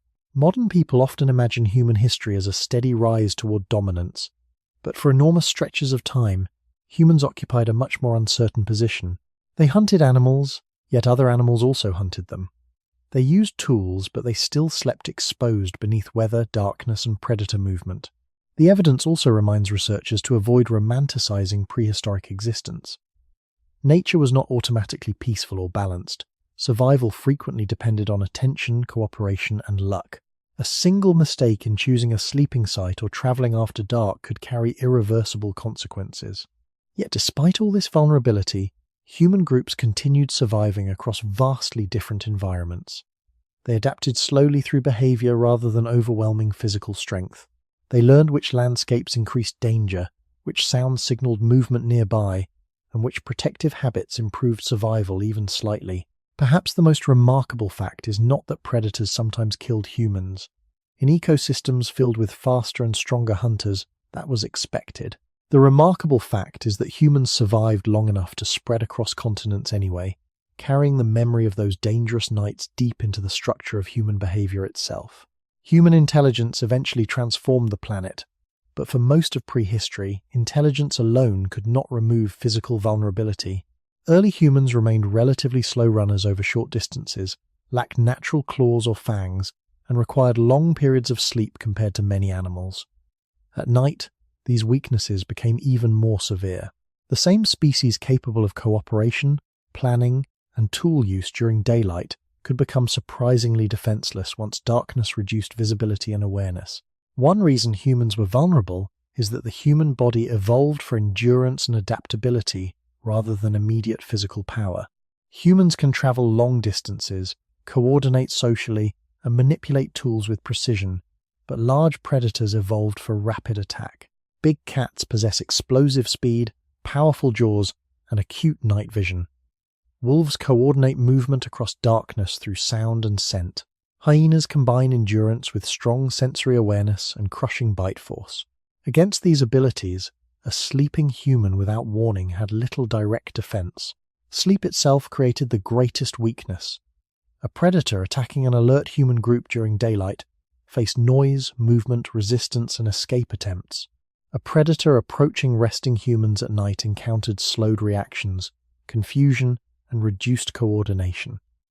Even a few seconds of delayed awareness could determine survival. Children increase this vulnerability further. Human infants and young children remain dependent far longer than those of many mammals. They cannot move quickly, defend themselves, or survive independently for years. Carrying and protecting children slowed group movement and complicated nighttime survival decisions. Yet humans continued investing heavily in childcare because long childhood also allowed extended learning and social development. The same trait that strengthened human intelligence increased short-term vulnerability. Human skin and senses also offered limited nighttime protection. Humans lack thick fur, natural camouflage, sharp hearing compared to many nocturnal animals, and strong smell detection. In darkness, predators often sensed humans more effectively than humans sensed predators. A stalking animal hidden beyond firelight might detect human scent, breathing, or movement while remaining nearly invisible itself. Even group living had limitations. A large group creates more awareness, but it also creates more sound and scent. Fires need fuel. Food preparation leaves traces. Sleeping areas become predictable over repeated use. Predators observing from distance may have learned patterns in human behavior just as humans studied animal movement. This is one reason early humans likely depended so heavily on caution and environmental knowledge. They could not rely on raw physical dominance consistently. Instead, survival often came from reducing opportunities for attack, avoiding dangerous areas after dark, choosing defensible resting places, maintaining group cohesion, and reacting quickly to unusual sounds, all helped compensate for biological weakness. There is also evidence that humans evolved strong psychological responses to social separation, partly because isolation was genuinely dangerous. A lone individual traveling or sleeping apart from the group faced much higher exposure to predators, injury, and environmental hazards. Fear of isolation may therefore have survival roots far older than civilization itself. Yet human vulnerability created unexpected strengths too. Because humans could not survive through physical power alone, cooperation became essential. Knowledge sharing, communication, planning, and emotional bonds all gained survival value. A predator stronger than one human might still avoid a coordinated group capable of noise, tool use, and collective defense. Over time, humans also became unusually flexible in behavior. Predators are often specialized hunters shaped for specific environments or prey strategies. Humans adapted socially instead. They changed sleeping locations, adjusted group behavior, developed tools gradually, and learned from previous danger. Cultural memory became a survival advantage carried across generations. Still, for enormous stretches of prehistoric time, humans remained physically fragile, creatures sleeping in landscapes controlled largely by stronger nocturnal animals. The human story is not one of instant dominance. It is a story of persistence under conditions where survival was never guaranteed. Perhaps this is why the human mind still responds so strongly to vulnerability at night. Locked doors, artificial light, and modern buildings are historically recent protections. Beneath them remains a nervous system shaped during an age when darkness genuinely reduced human control over the world. The fear was never completely irrational. For early humans, the night often belonged to creatures better designed to move through it than they were. Modern imagination often treats caves as the natural home of prehistoric humans. Films, drawings, and popular stories frequently show early people living deep inside protected caverns, safely separated from danger outside. But the archaeological reality appears far more complicated. Caves were valuable shelters, yet they were also dangerous, contested spaces shared with many other animals. For much of prehistory, entering a cave may not have meant entering safety. It may have meant entering another predator's territory. Large carnivores used caves for many of the same reasons humans did. Shelter from rain, wind, snow, and temperature extremes made caves attractive resting places across different climates. Cave bears, hyenas, lions, wolves, and other animals occupied rock shelters long before humans arrived in many regions. Some predators raised young there, others stored food remains inside. A dark enclosed space that appeared protective to humans could already carry the scent and presence of dangerous animals nearby. Archaeological sites throughout Europe and Asia show repeated alternating occupation between humans and carnivores. In some caves, layers of human tools and fire remains appear above or below layers containing predator bones, gnaw marks, and animal dens. This suggests that caves sometimes changed occupants repeatedly across seasons or generations.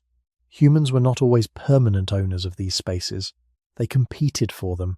The inside of a cave also introduced new forms of vulnerability.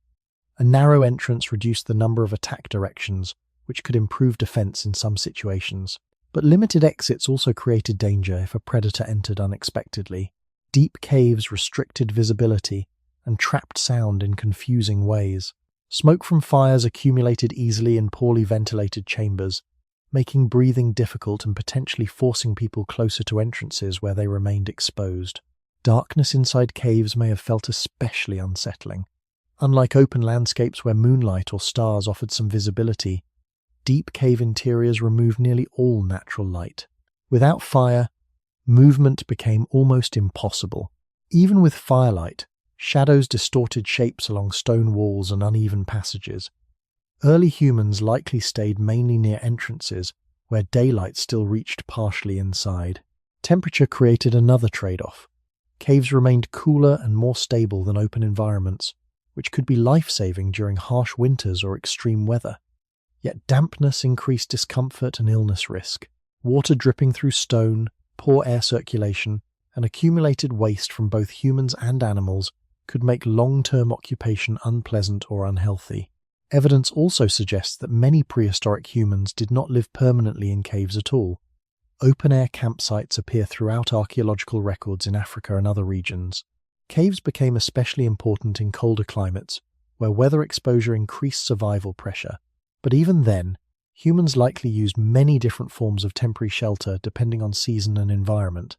What made caves valuable was not perfection. It was relative advantage. A partially sheltered entrance with controlled firelight, visible surroundings, and nearby escape routes could improve survival compared to sleeping completely exposed outdoors. But every cave required careful judgment. Strange smells, animal tracks, bones, or fresh droppings could signal dangerous occupation already nearby. Some researchers believe humans gradually developed more organized use of cave space over time. Sleeping areas, tool-making zones, food preparation spots, and fire locations may have become more structured as experience accumulated. This organization reduced confusion in darkness and allowed faster response if danger appeared suddenly during the night. Children growing up in such environments would have learned caution very early. A cave was not automatically safe simply because walls surrounded it. The environment still had to be monitored constantly for signs of predators, unstable rock, smoke buildup, or unfamiliar sounds deeper inside. The modern image of prehistoric humans peacefully resting deep inside caves hides an important truth about early survival. Humans did not inherit safe shelter from nature. They negotiated constantly with dangerous environments already occupied by other powerful creatures. Every protected space carried conditions, risks, and competition. Even in darkness behind stone walls, uncertainty remained close. The cave could shelter human life for a night, a season, or a generation. But beyond the firelight near the entrance, the deeper darkness still belonged to a world humans never fully controlled. For early humans, entering a cave may have required the same caution modern people would use. Entering an unfamiliar building in complete darkness. Except the danger was far more real. A cave could provide warmth, wind protection, and defensive advantage, but it could also contain predators already resting inside. Choosing whether to stay there for the night was likely a careful decision shaped by observation, smell, sound, and experience. The entrance itself probably revealed important clues. Fresh tracks in mud or dust could indicate recent animal movement. Bones scattered near the opening might suggest a predator den or feeding site. Strong animal odor carried warning as well. Carnivores leave powerful scent markings that communicate territory to other animals, and early humans likely learned to recognize many of these smells through repeated exposure. Sound mattered too. Deep caves often distort echoes, making movement difficult to interpret clearly. Growls, shifting rocks, dripping water, or the movement of animals inside narrow passages could become confusing in darkness. Humans approaching a cave at dusk may have paused outside quietly, listening for signs of occupation before entering further. Fire probably became especially important in cave use. Light allowed humans to inspect interior space more carefully and discouraged some animals from approaching too closely. Smoke may also have helped reveal air circulation. A cave with poor ventilation could quickly become dangerous once a fire burned inside. Thick smoke buildup reduced breathing quality and forced people toward entrances where cold air and exposure increased again. Most evidence suggests humans often remained close to cave entrances rather than living deep inside. Entrance zones balanced several important needs at once. They allowed partial daylight visibility, easier escape routes, better air movement, and quicker awareness of approaching danger outside. Deep interior chambers offered stronger shelter from weather, but increased disorientation and limited rapid movement if something unexpected occurred. Seasonal changes likely influenced cave decisions as well. During colder months, caves became more valuable because temperature stability reduced exposure risk. In warmer seasons, open-air campsites may have been preferable in many regions because they allowed better visibility and reduced problems with dampness, smoke, or hidden predators. Some caves may also have gained reputations within prehistoric groups. A location repeatedly associated with danger, unstable rock, flooding, or predator activity could become avoided over time. Meanwhile, safer shelters with reliable water access and manageable entrances may have been reused across generations. Archaeological evidence showing repeated human occupation in certain caves suggests long-term memory about useful shelter locations. This knowledge was probably passed socially rather than individually discovered each time. Children observing adults would learn which signs indicated danger and which conditions made a cave safer for sleeping. Knowledge about shelter may have become part of the earliest forms of practical teaching in human communities. Caves also changed group behavior once occupied. Entrances could be partially blocked with branches, stones, or thorny vegetation to slow approaching animals slightly. Fires positioned strategically near entrances improved visibility outward while discouraging direct entry. Sleeping arrangements may have placed vulnerable individuals farther from openings, while stronger adults remained closer to areas requiring faster response. Yet no preparation removed uncertainty entirely. A cave safe one night could become dangerous later due to changing weather, migrating predators, or hidden animals returning unexpectedly. Rainstorms could flood entrances. Falling rocks posed additional hazards in unstable terrain. Predators searching for shelter during cold conditions might approach aggressively if alternative resting places were limited. The darkness inside caves may also have intensified psychological stress.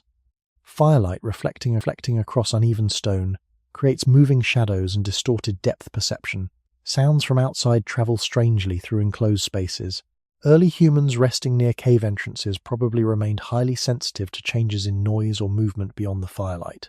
What makes this important is that caves reveal how prehistoric humans survived through judgment rather than certainty. They did not possess guaranteed safe spaces protected permanently from danger. Instead, survival depended on reading environments carefully and accepting that every shelter carried trade-offs. A cave reduced some threats while increasing others. It blocked wind while trapping smoke. It limited attack directions while restricting escape. It created warmth while concealing unseen movement deeper inside. Early humans survived not because nature offered perfect refuge, but because they learned how to navigate imperfect protection again and again across generations. For early humans, safety was probably never a permanent condition. It was temporary, fragile, and constantly re-evaluated. Yet, over long periods of time, repeated use of shelters such as caves, rock overhangs, and protected resting places may have slowly changed how humans emotionally understood protection itself. A location that allowed repeated survival through many nights could begin to feel familiar, and familiarity may have become one of the earliest forms of psychological security. The human brain responds strongly to predictable environments. Even modern people relax more easily in spaces they know well. Familiar rooms, familiar sounds, and familiar sleeping places reduce alertness. because the mind no longer needs to analyze every detail continuously. Early humans likely experienced similar effects. A cave entrance used repeatedly across seasons would allow people to memorize shadows, pathways, airflow, surrounding terrain, and normal nighttime sounds. This familiarity reduced uncertainty, even if danger never disappeared completely. Over generations, certain shelters may have become emotionally important to specific groups. Archaeological evidence from some prehistoric sites suggests repeated occupation lasting thousands of years, interrupted and resumed across changing climates and populations. These places were not random. They likely offered combinations of visibility, protection, water access, and manageable risk that humans learned to trust more than surrounding environments. Trust in shelter may have influenced sleep itself. In exposed, open terrain, humans probably remained more alert to movement and sound. Inside partially protected environments, deeper rest became more possible because attack routes narrowed and environmental conditions stabilized slightly. The nervous system could relax just enough to recover more effectively. This gradual shift may have changed social behavior too. More stable shelter allows longer occupation, repeated fire use, and stronger organization of group space. Sleeping areas become more defined. Food preparation becomes more controlled. Children grow within familiar surroundings rather than constant movement. Emotional attachment to place slowly begins to emerge. Some anthropologists believe that long-term shelter use may have strengthened the human idea of territory. A repeatedly occupied cave or campsite was not merely empty land. It became associated with memory, safety, and social continuity.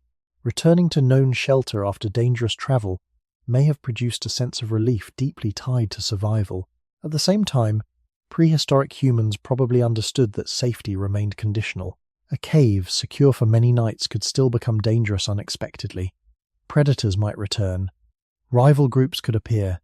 Flooding, storms, disease, or food shortages could force movement elsewhere. Humans learned to value shelter while also recognizing its instability. This balance between attachment and caution may still exist in modern psychology. People often form strong emotional bonds with homes and familiar sleeping spaces because the human brain associates predictable shelter with reduced threat. At the same time, sudden, unfamiliar noises inside the home immediately capture attention because the nervous system continues monitoring for possible danger even in protected environments. The development of semi-stable shelter may also have influenced human imagination and symbolism. Firelit cave walls, repeated gatherings, and shared nighttime experiences created spaces where memory accumulated over time. Some caves later became locations for prehistoric art, ritual activity, and symbolic behavior. While researchers debate the meaning of these practices, it is possible that protected spaces gradually became more than physical shelters. They became emotional centers of human social life. Children raised in these environments would have inherited not only survival knowledge, but also emotional expectations about safety and belonging. A protected shelter represented warmth, familiar voices, shared food, and temporary relief from exposure to darkness outside. The contrast between interior shelter and exterior danger may have shaped some of the earliest human feelings about security itself. Yet even in the safest prehistoric shelters, complete certainty never existed. The fire could weaken, weather could shift. Strange sounds outside the entrance could interrupt sleep instantly. Human survival still depended on attention and cooperation every night. Perhaps that is why modern humans continue searching for environments that feel protected while still remaining sensitive to disturbance. The desire for shelter is not only practical, it may be rooted in an ancient psychological memory formed during thousands of nights, when survival depended on finding one small place where fear became manageable for a few hours before darkness returned again. Modern humans live in some of the safest nighttime environments in the history of the species. Doors lock, electric lights erase darkness instantly, temperature can be controlled with precision. Predators rarely approach human homes in most parts of the world. Yet despite all this, the human brain still reacts strongly to nighttime uncertainty. A sudden sound in darkness can immediately interrupt sleep. An unfamiliar environment often creates low-level tension. Many people feel uneasy walking alone at night, even when no visible danger exists. These reactions may be remnants of survival systems shaped over extremely long prehistoric periods. The human nervous system evolved in environments where unexpected nighttime disturbance sometimes carried serious consequences. A snapping branch, shifting movement, or unfamiliar animal sound could signal approaching danger. Over many generations, individuals who responded quickly to uncertainty may have survived more often than those who ignored it completely. Modern anxiety around darkness may therefore reflect ancient biological caution, rather than irrational weakness. Researchers studying sleep have discovered that the brain does not fully disconnect from the environment, even during rest. Certain sounds continue being monitored automatically.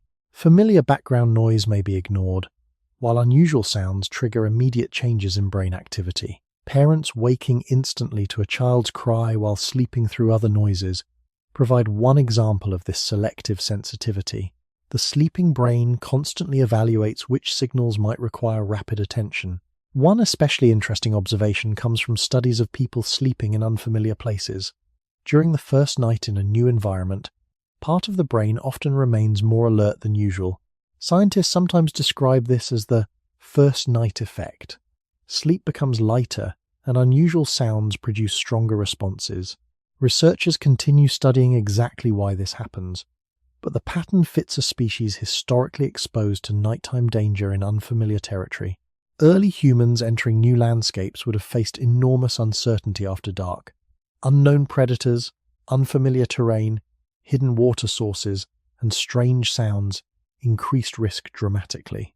Remaining slightly more alert in unfamiliar surroundings may therefore have provided survival advantages over long periods of evolution. The human response to darkness itself also reveals ancient patterns. Darkness removes visual certainty, forcing the brain to rely more heavily on incomplete information. Shadows become ambiguous. Sound becomes more important. The mind begins predicting what might exist outside visibility. This process can increase anxiety even when no immediate threat is present. Children often display fear of darkness before fully understanding realistic danger. While culture and storytelling influence these fears, some researchers believe they may also connect to inherited threat sensitivity shaped during human evolution. Young children are especially vulnerable physically, and staying close to protective adults during darkness would have improved survival in prehistoric environments. Even the architecture of modern homes reflects ancient psychological preferences. Humans tend to prefer sleeping spaces with controlled entrances, stable walls, nearby social presence, and manageable visibility. People often feel more relaxed when they know where exits are located or when they can easily identify sounds around them. These preferences may appear ordinary today, yet they align closely with conditions that would have reduced uncertainty for prehistoric humans. Artificial light changed human life rapidly compared to the slow pace of evolution. For nearly all of human existence, darkness remained a dominant environmental condition every night. Only recently have large populations gained reliable artificial lighting, capable of extending activity deep into nighttime hours. The human brain may still carry expectations formed long before electricity existed. This does not mean modern humans are trapped permanently by prehistoric fear. The human nervous system is flexible and shaped by culture, experience, and conscious understanding. But ancient survival pressures may still influence automatic reactions beneath conscious thought. Perhaps this explains why certain nighttime experiences feel strangely powerful even today. Sitting beside a fire, hearing distant movement in darkness, waking suddenly in silence, feeling calmer when another person sleeps nearby. These reactions may not simply be habits or imagination. They may be echoes from thousands of generations during which human survival depended on remaining partially aware, while the world beyond the light stayed uncertain. The remarkable thing is that humans eventually built societies capable of creating genuine nighttime safety on a scale prehistoric ancestors could never imagine. Yet the older nervous system remains beneath modern life, still listening carefully whenever darkness returns and the world grows quiet again. Human sleep is surprisingly fragile. A small sound, slight movement, unfamiliar smell, or subtle change in temperature can sometimes wake a person almost instantly. In modern life, this sensitivity often feels inconvenient. Many people wish they could sleep more deeply without interruption. But from an evolutionary perspective, light sleep may once have been extremely valuable. For early humans, complete unconsciousness carried danger. Predators hunted most effectively when prey became unaware of surroundings. A sleeping animal unable to respond quickly was vulnerable to surprise attack. Humans therefore faced a difficult balance across evolution. The body required enough sleep for memory, healing, and energy restoration, yet the environment remained too dangerous for total sensory disconnection. Modern sleep studies show that the human brain cycles repeatedly between deeper and lighter stages during the night. During lighter stages, sounds and environmental changes are monitored more actively. A person may wake briefly, adjust position, listen unconsciously, and fall asleep again without remembering the interruption later. These repeated micro-awakenings appear inefficient in secure environments, but they may once have improved survival by allowing periodic environmental checks throughout the night. Some researchers believe humans evolved especially sensitive responses to unusual or unpredictable sound patterns. Constant background noise often fades from awareness over time, but sudden, irregular sounds trigger rapid attention. This selectivity is important because reacting strongly to every minor sound would prevent useful rest entirely. Instead, the nervous system appears tuned to detect changes from expected conditions. The prehistoric environment constantly produced uncertain signals. Wind shifted through vegetation. Animals moved unpredictably nearby. Fires cracked and weakened. Rain altered sound direction. Human groups resting outdoors or near cave entrances may have depended heavily on detecting meaningful changes hidden inside these background patterns. Sleep position itself may also reflect ancient vigilance systems. Many people prefer sleeping facing doors, walls, or familiar orientations inside a room. Sudden exposure or open space behind the body can increase discomfort subconsciously. While culture influences sleeping habits strongly, some psychologists suggest these preferences may connect loosely to ancient threat monitoring behavior. The human startle response provides another clue. Sudden, unexpected sounds during sleep can produce immediate muscular activation, rapid heartbeat increase, and heightened awareness before conscious reasoning fully begins. This reaction occurs extremely quickly because the nervous system prioritizes possible danger automatically. In prehistoric conditions, hesitation could carry serious consequences. Parents caring for infants demonstrate how flexible this system can become. A sleeping adult may ignore ordinary environmental noise yet wake instantly to subtle changes in a child's breathing or movement. This selective awareness likely carried enormous survival value in prehistoric groups, where protecting vulnerable children at night was essential. Interestingly, humans are not purely nocturnal or purely diurnal in evolutionary design. Human vision functions best during daylight, yet humans also developed social systems capable of partial nighttime awareness. Fire use, group sleeping, and rotating wakefulness allowed humans to extend limited control into darkness without ever fully adapting biologically to nighttime hunting like true nocturnal predators. This may explain why humans often feel psychologically divided about the night even today. Darkness can feel peaceful and calming, while simultaneously increasing alertness. The nervous system relaxes partly during sleep yet continues monitoring for disturbance in the background. Safety and vulnerability exist together at the same time. Some sleep researchers also note that anxiety increases sleep fragmentation. In dangerous environments, this may have been adaptive rather than harmful. A stressed prehistoric human sleeping deeply through approaching danger would not benefit from uninterrupted rest. Lighter sleep under uncertain conditions may have improved responsiveness even at the cost of fatigue. Over many generations, the human nervous system likely became highly specialized for balancing recovery with caution. Humans did not evolve for perfect comfort. They evolved for survival in unpredictable environments where danger often arrived quietly after dark. Modern civilization changed external conditions far faster than biological evolution could fully respond. Bedrooms may now be physically secure, yet the nervous system inside them still carries older assumptions. Deep in the night, the human brain continues listening carefully for patterns that once mattered enormously to survival. Even if the modern world outside the walls has grown far safer than anything early humans ever knew. Even in the modern world, many people rarely sleep in complete darkness or total silence by choice. A small lamp remains on in another room. A television plays softly in the background. Rain sounds, fans, music, or the breathing of another person nearby can make falling asleep easier. These habits often seem simple or personal, but they may connect to emotional patterns shaped much earlier in human history. For prehistoric humans, silence was not always comforting. In dangerous environments, total silence could feel unnatural because it sometimes signaled disruption in the surrounding ecosystem. Familiar nighttime sounds, insects, distant animals, moving wind, quiet breathing from nearby people created a sense of environmental continuity. The absence of expected sound could trigger alertness instead of calm. This may help explain why repetitive background noise often improves sleep today. Soft, predictable sound masks sudden irregular disturbances that the brain might otherwise interpret as potential threats. A fan, rainfall recording, or distant conversation creates a stable sensory environment that reduces the nervous system's need to monitor constantly for unexpected change. Light functions similarly. Humans evolved for nearly all of their history under natural cycles of darkness, interrupted only by moonlight and fire. Firelight did not eliminate darkness completely, but it softened uncertainty within a limited area.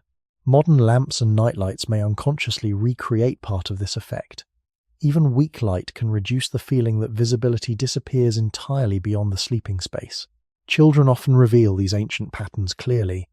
Fear of sleeping alone in darkness appears across many cultures, even where physical danger is minimal. Children frequently request open doors, nearby adults, soft light, or comforting sound before sleep. Part of this behavior is learned socially, but part may also reflect deep biological vulnerability. Young humans are unusually dependent compared to many mammals, and staying close to protective adults at night would have increased survival throughout prehistory. The human preference for nearby social presence during sleep may be especially ancient. Many people sleep more comfortably beside trusted companions, family members, or even pets.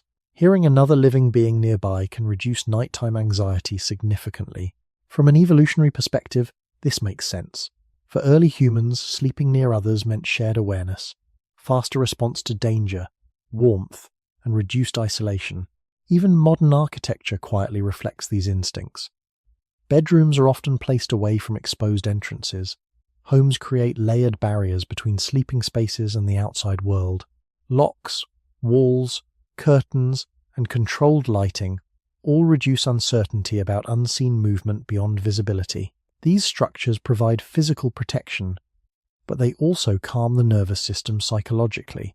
Interestingly, humans still struggle to sleep well in environments lacking familiar sensory cues. Hospitals, hotels, military deployments, remote campsites, and unfamiliar buildings often produce lighter sleep and increased nighttime waking, even when objectively safe. The brain continues evaluating whether the environment can truly be trusted. Technology has changed how humans manage this ancient discomfort. Instead of firelight, people now use screens, lamps, audio devices, and climate control systems. Yet the emotional goal remains surprisingly similar to what prehistoric humans may have sought beside a fire.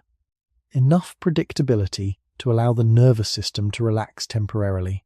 This does not mean modern humans are secretly expecting predators outside their homes every night. Evolutionary influences are rarely so direct or simplistic. Human behavior is shaped by culture, learning, memory, and individual experience alongside biology.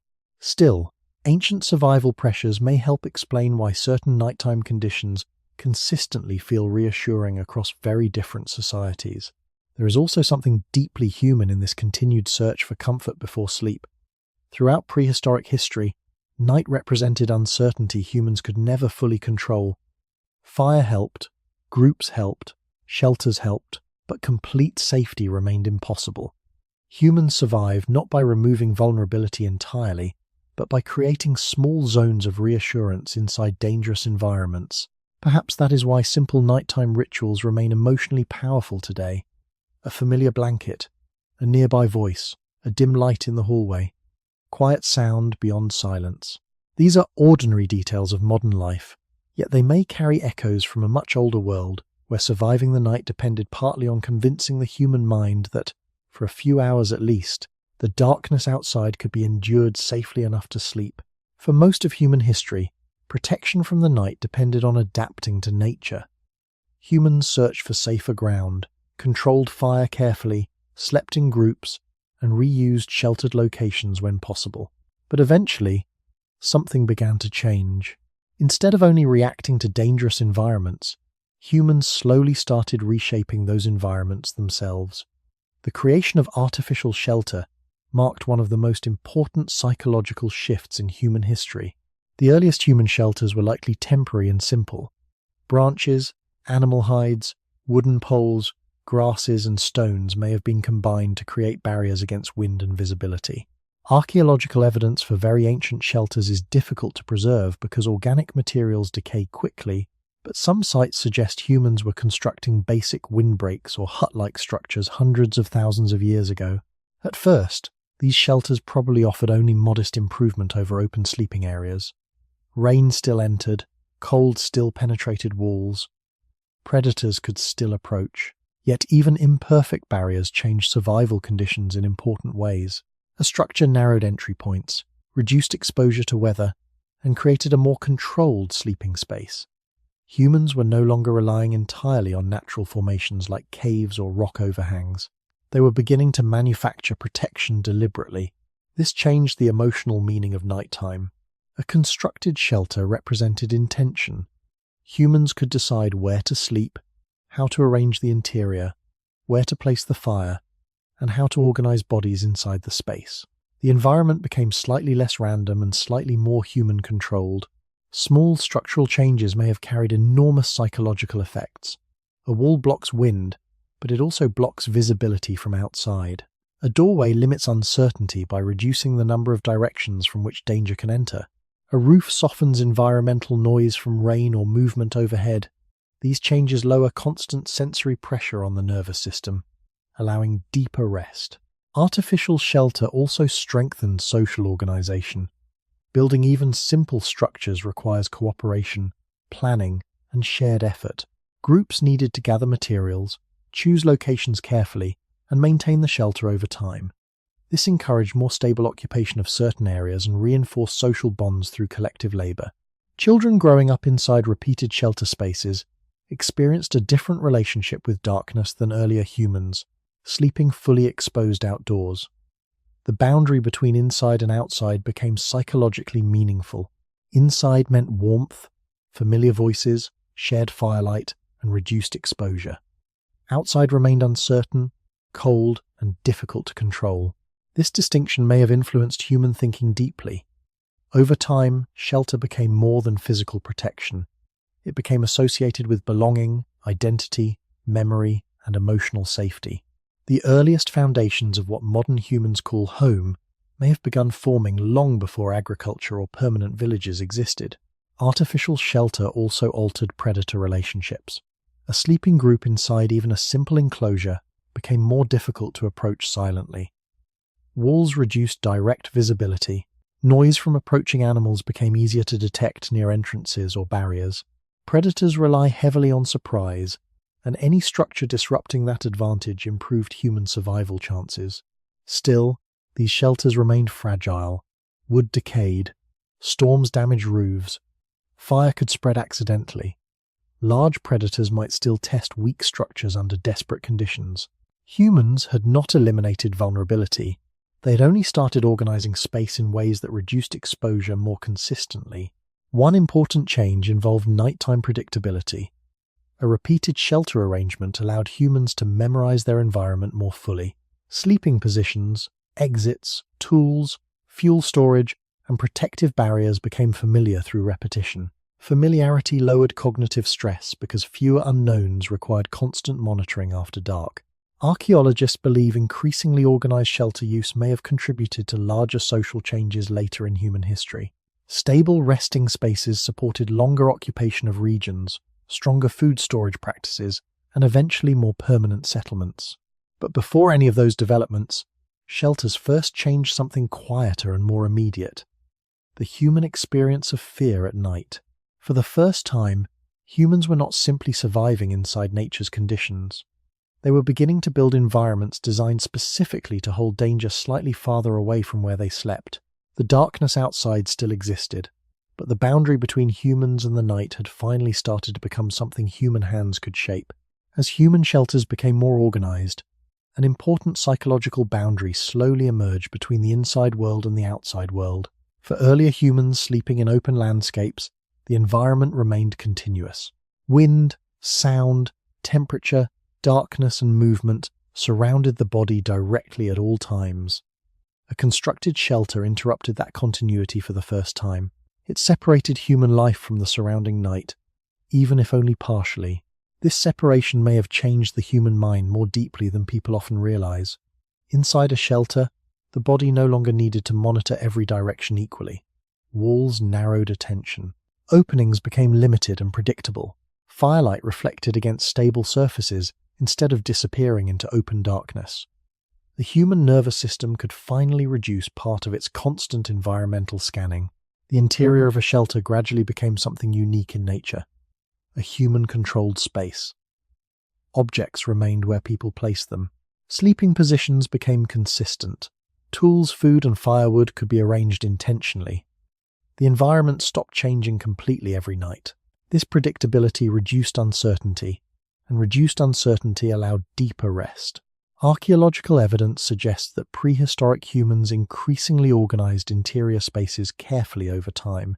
Certain areas may have been used repeatedly for sleeping, food preparation, tool-making, or waste disposal. These divisions reveal something important. Humans were no longer simply occupying land temporarily. They were beginning to shape environments according to social and psychological needs. The doorway became especially significant. A doorway controls movement between safety and uncertainty. It defines what belongs inside the protected space and what remains outside in darkness. Early shelters may have had simple coverings made from hides, branches, or woven material, but even minimal barriers changed how humans experience vulnerability after dark. Children raised within these environments likely developed stronger emotional attachment to shelter than earlier generations. Returning inside after sunset meant warmth, familiar people, predictable sounds, and reduced exposure to predators or weather. The shelter became associated not only with survival, but with emotional stability. This transformation may also explain why humans became increasingly sensitive to invasion of protected space. A predator entering shelter, a stranger approaching at night, or unusual movement near an entrance would immediately trigger alarm because the protected boundary had been violated. The idea of safety now depended partly on maintaining separation between interior human space and exterior uncertainty. Light played a powerful role in this change as well. Fire inside enclosed shelters behaves differently from fire outdoors. Light becomes more stable and concentrated. Shadows remain closer and more understandable. Human faces stay visible continuously. Communication becomes easier. Nighttime activity can continue longer without complete exposure to surrounding darkness. This likely strengthened social bonds further. Families or groups sitting together inside shelters experienced longer periods of close interaction, protected from weather and external distraction. Stories, planning, teaching, and emotional connection may all have deepened in these enclosed nighttime spaces. Yet shelters still remained imperfect. Sounds from outside could still interrupt sleep instantly. Wind could shake walls or coverings. Rain could leak through roofs. Predators might circle nearby beyond visibility. Humans had not conquered the night. They had only learned how to create smaller islands of control within it. The emotional meaning of outside may also have changed during this period. Outside was no longer simply where humans existed naturally during the day. After dark, outside increasingly represented unpredictability itself. Cold, unseen movement, animal sounds, and exposure became psychologically concentrated beyond the shelter boundary. Modern human behavior still reflects these ancient divisions. People close curtains before sleep. They lock doors. They create controlled interior lighting and temperature. Many feel discomfort when windows remain exposed to darkness outside. The desire to secure sleeping space before resting may reach back far beyond modern civilization. Over thousands of years, shelters slowly became larger, stronger, and more permanent. But before they evolved into villages, homes, or cities, they first changed something more fundamental. They taught the human nervous system that darkness could sometimes remain outside while safety existed inside.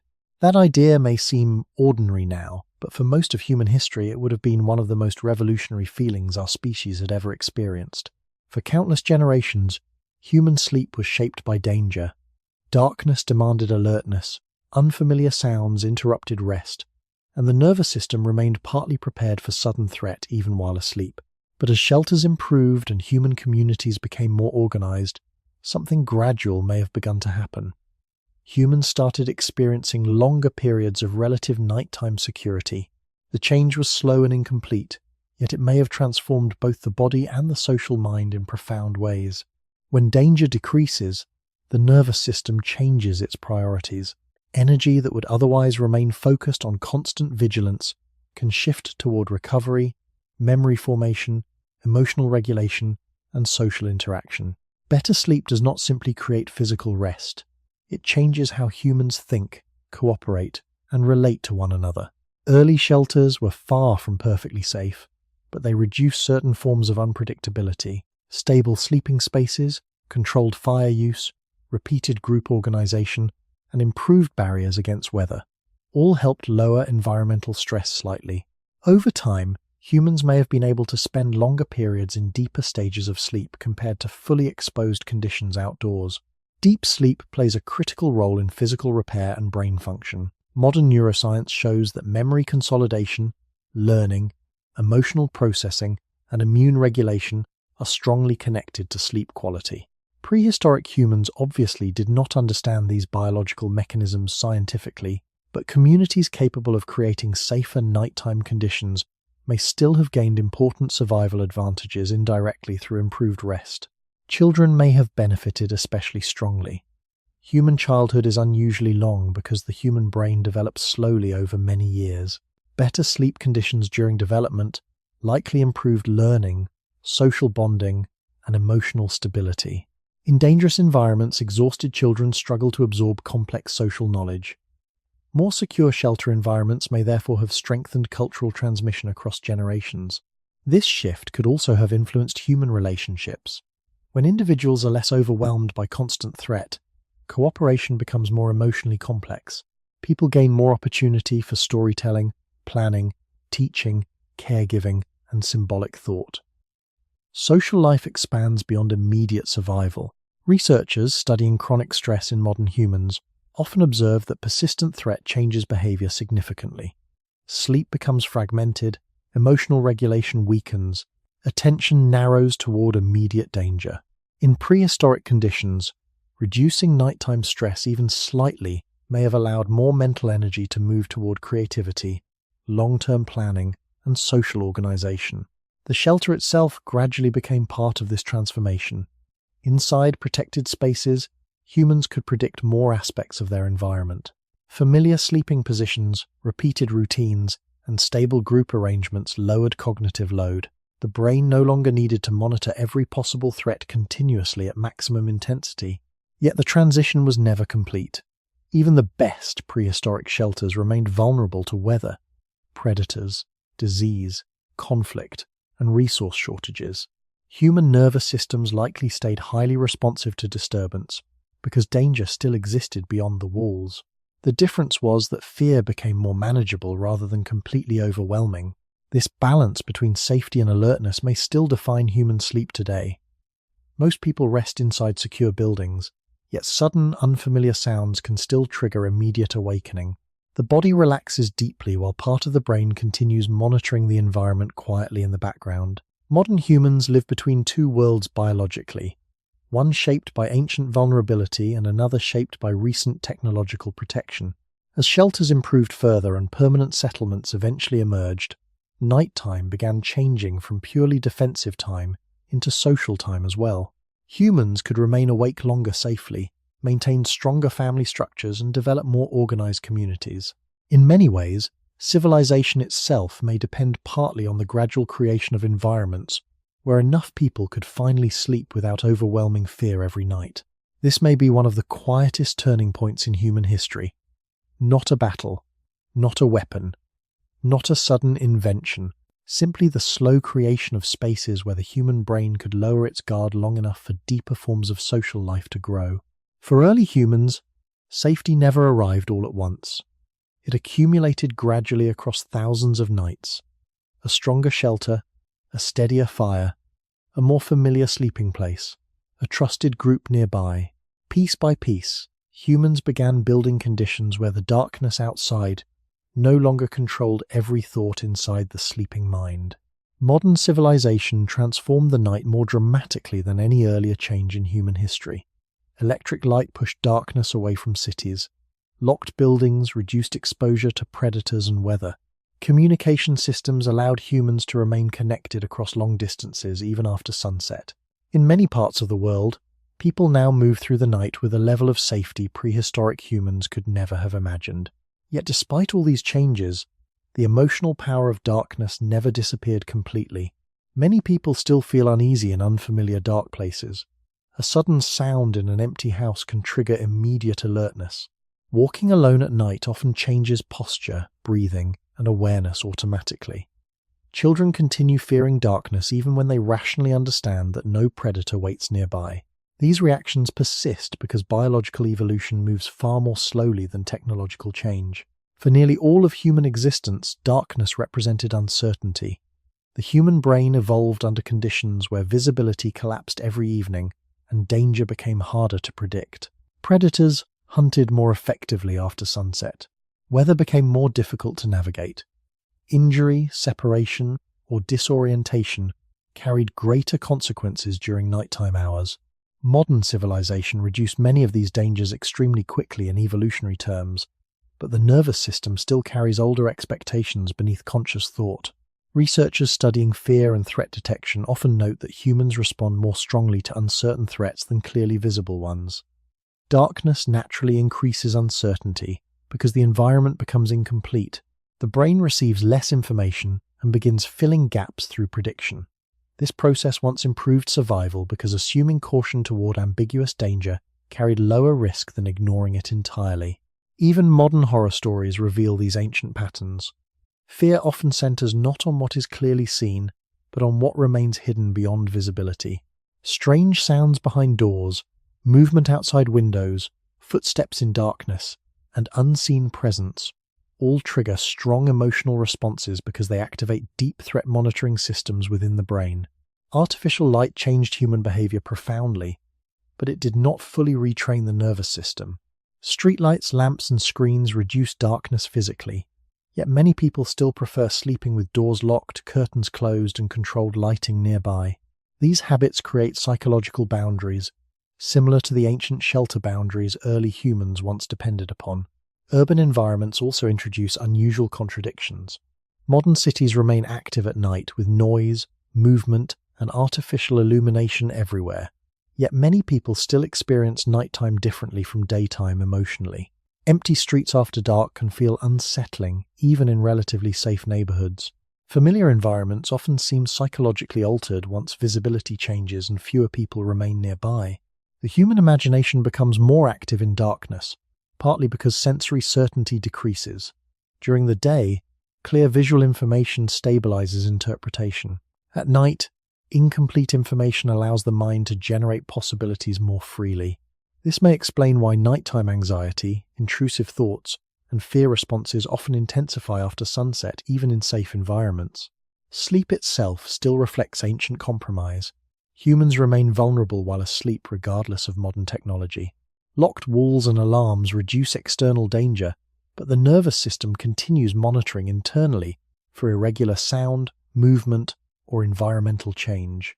The brain never fully abandons caution because for most of evolutionary history, doing so would have been dangerous. Interestingly, many modern humans intentionally recreate controlled versions of ancient nighttime conditions. Campfires, candles, tents, and sleeping beneath open skies remain emotionally meaningful experiences despite modern comfort available elsewhere. Some people describe feeling calmer around firelight or more connected to something older and quieter in nature at night. These reactions may reflect how deeply prehistoric survival environments shaped human emotional memory.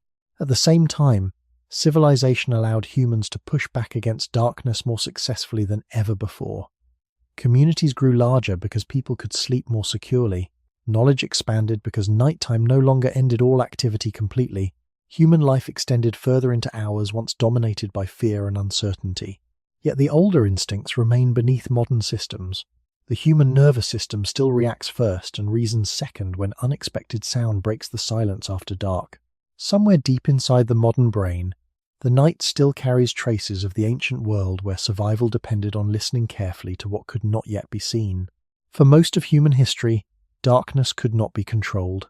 Sunset imposed limits on movement, visibility, work, and safety every single day. Fire extended human activity slightly, but only within small areas and for limited periods. Then, within an extraordinarily short moment in historical terms, artificial lighting transformed human life completely. Streets remained illuminated after midnight. Homes stayed bright regardless of season. Entire cities began functioning almost continuously without natural darkness. From a practical perspective, this change improved safety and productivity enormously. Artificial light reduced nighttime accidents, expanded working hours, supported larger communities, and lowered fear in many environments. But the human nervous system evolved under natural light cycles for hundreds of thousands of years. Removing darkness so rapidly may have altered human biology and psychology in ways people are still trying to understand. The human body relies heavily on light to regulate circadian rhythms, the internal systems controlling sleep, alertness, hormone release, digestion, and body temperature across roughly 24-hour cycles. Natural sunlight and darkness provide the brain with environmental timing information. When darkness falls, the brain gradually increases production of melatonin, a hormone associated with sleep preparation and nighttime physiology. Artificial lighting disrupts this ancient signaling system. Bright light after sunset can delay melatonin release and shift sleep timing later into the night. Modern screens, LED lighting, and constant exposure to illumination may encourage the brain to remain alert longer than it naturally would under prehistoric conditions. Researchers studying sleep and circadian biology have linked chronic light disruption to problems involving sleep quality, mood regulation, metabolism, and cognitive performance. Humans evolved expecting strong contrast between daylight and darkness. Modern life often weakens that contrast dramatically. Yet humans continue seeking darkness in certain situations despite widespread artificial light. Bedrooms are dimmed before sleep. Curtains block outside illumination. Many people prefer softer, warmer light during nighttime hours because harsh brightness late at night can feel uncomfortable or mentally exhausting. These preferences may reflect the body's continued connection to older biological rhythms. Artificial light also changed human social behavior profoundly. Before widespread electricity, nighttime activity remained limited in most societies. Families and communities often gathered around shared light sources before eventually sleeping earlier than many modern populations do today. Electric lighting expanded nighttime work, entertainment, travel, and communication far beyond previous historical possibilities. This expansion created both freedom and separation from natural environmental cycles. Humans could now ignore sunset almost entirely. The night stopped functioning as a hard biological boundary and became another usable part of the day. Still, complete removal of darkness remains psychologically difficult for many people. Extremely bright environments sustained continuously can create stress and fatigue of their own. Humans appear to need periods of reduced stimulation and lower light exposure for healthy, emotional, and physiological regulation. There is also evidence that modern humans increasingly experience what researchers call social jet lag, where biological sleep timing conflicts with artificial schedules created by work, technology, and urban life. The body still carries ancient circadian expectations, even while civilization pushes activity later into the night. Interestingly, many modern calming environments imitate older forms of lighting rather than maximum brightness. Restaurants, homes, candles, fireplaces, and relaxation spaces often use warm, low-intensity illumination closer to firelight than daylight. Soft lighting tends to feel emotionally safer and more restful than intense overhead brightness during evening hours. This may reflect a deeper truth about the relationship between humans and darkness. Humans did not evolve to eliminate the night entirely. They evolved to manage it carefully enough to survive. Artificial lighting gave unprecedented control over darkness, but the nervous system beneath modern life still expects rhythms shaped long before electricity existed. Even today, after billions of artificial lights transform the planet, the human body continues responding quietly to sunset. Fatigue arrives, alertness changes, emotional tone shifts. The ancient cycle remains inside the biology itself. Perhaps this is why complete darkness still feels powerful and artificial light still feels emotionally meaningful. For prehistoric humans, controlling even a small amount of light once meant survival. Modern civilization expanded that control across entire cities, yet somewhere beneath the electric glow, the human brain still remembers a world where the coming of night changed everything. Humans today are physically safer at night than at any earlier point in history. Most people no longer sleep exposed to predators, freezing temperatures, or violent weather. Doors lock securely. Emergency services exist. Artificial light can erase darkness instantly with a switch.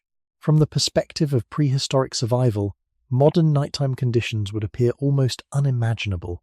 Yet many modern societies struggle with widespread sleep problems, nighttime anxiety, chronic stress, and emotional exhaustion.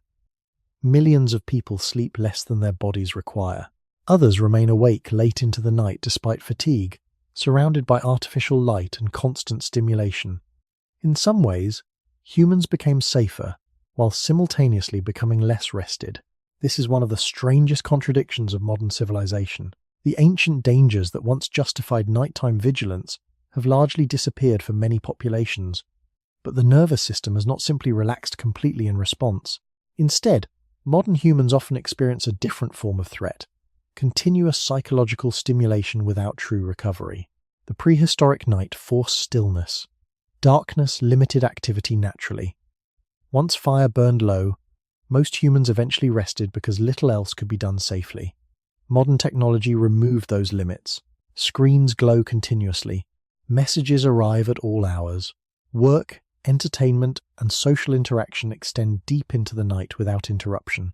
The human brain evolved expecting cycles of activity, followed by periods of reduced sensory input and darkness. Modern environments often prevent that reduction from occurring fully. Noise persists, artificial light remains constant. Information continues flowing endlessly. The nervous system stays partially activated long after the body becomes physically tired. Researchers studying stress physiology note that humans respond not only to physical danger, but also to persistent uncertainty, social pressure, and cognitive overload. In prehistoric environments, danger was often immediate and visible. A predator approached or it did not. A storm arrived or it passed. Modern threats are frequently abstract, ongoing, and psychologically difficult to resolve completely. This may help explain why nighttime anxiety often focuses on thought rather than direct survival. Once external activity slows, the mind becomes more aware of unresolved concerns, future uncertainty, social stress, and emotional tension. The same nervous system that once monitored darkness for predators now monitors internal psychological threats instead. Sleep quality also suffers when the brain never fully enters conditions associated with safety. Even though physical security improved dramatically, many modern people remain mentally overstimulated late into the evening. The body lies in bed, while attention continues reacting to digital information, emotional stress, or anticipatory thinking. There is another paradox as well. Prehistoric humans feared darkness because they lacked control over it. Modern humans often avoid darkness voluntarily, even when it is safe. Cities remain illuminated continuously. Screens stay active until moments before sleep. Silence becomes uncomfortable for many people because the modern brain rarely experiences true sensory quiet anymore. Yet despite this avoidance, humans still seek conditions resembling ancient forms of comfort. Warm low lighting, soft repetitive sound, trusted people nearby, familiar sleeping spaces, evening routines that slow the nervous system gradually before rest. These preferences suggest that the biological need for calm transition into sleep never disappeared, even as civilization accelerated around it. The modern world solved many external dangers while creating new internal pressures. The prehistoric brain never evolved to manage continuously. Humans now face information overload, artificial schedules, chronic social comparison, economic uncertainty, and near constant mental engagement. Physical survival became easier while psychological rest became more complicated. This does not mean prehistoric life was healthier or more peaceful. Early humans faced enormous suffering, fear, injury, disease, and instability. but their nervous systems remained closely synchronized with natural cycles of light, darkness, exertion, and rest in ways many modern lifestyles no longer maintain. Perhaps this is why moments of true quiet still feel unusually powerful today. Sitting beside a fire, watching rain at night, hearing distant wind without electronic interruption, sleeping far from artificial light. These experiences can produce calm not because humans wish to return to prehistoric life, but because parts of the nervous system still recognize ancient rhythms beneath modern civilization. The deepest irony may be this: humans spent thousands of generations trying to make the night safe enough for sleep. After finally succeeding beyond anything early humans could imagine, many people now struggle to find the kind of rest their ancestors once fought so hard to protect. For most of human existence, the night was never truly safe. Fire reduced danger but did not remove it. Shelters created boundaries but could still fail. Groups provided protection but could not guarantee survival. Every generation of humans slept knowing that darkness still belonged partly to forces outside their control. And yet, over thousands of years, something inside the human mind slowly changed. Not because predators disappeared immediately, not because fear vanished, but because humans began building systems that made uncertainty more manageable than it had once been. Safety emerged gradually from repetition, a familiar shelter that held through many storms, a fire that stayed burning through the night, trusted people sleeping nearby, paths known well enough to walk even after sunset. The human brain did not suddenly decide that darkness was harmless. It learned, slowly, that survival through darkness could become more predictable. This distinction matters deeply. Humans never stopped fearing the unknown completely. Instead, they learned how to reduce unknowns piece by piece. A wall narrowed entry points. A village increased collective awareness. Domesticated animals sometimes warned of movement nearby before humans noticed danger themselves. Permanent settlements allowed stronger storage, stronger shelter, and more stable communities. Over long periods, generations were born into environments where night no longer meant constant exposure in the same way it had for their ancestors. The nervous system adapts carefully to repeated conditions. When danger decreases consistently over time, vigilance softens slightly. Sleep deepens. Fear becomes less immediate. The body conserves less energy for emergency response. Humans began experiencing nighttime not only as a period of survival, but also as a period of rest, storytelling, intimacy, reflection, and eventually even leisure. Still, the ancient fear never disappeared entirely because it had once served a real purpose. Fear protected vulnerable humans for thousands of generations. It encouraged caution near darkness, isolation, unfamiliar sounds, and uncertain environments. Evolution rarely removes such systems completely, especially when the cost of ignoring danger historically remained high. This may explain why the modern human relationship with night feels emotionally divided even now. Darkness can feel peaceful and frightening at the same time. Silence can calm the mind, while also sharpening awareness. A quiet room may feel comforting, until one unexpected sound changes the entire emotional atmosphere instantly.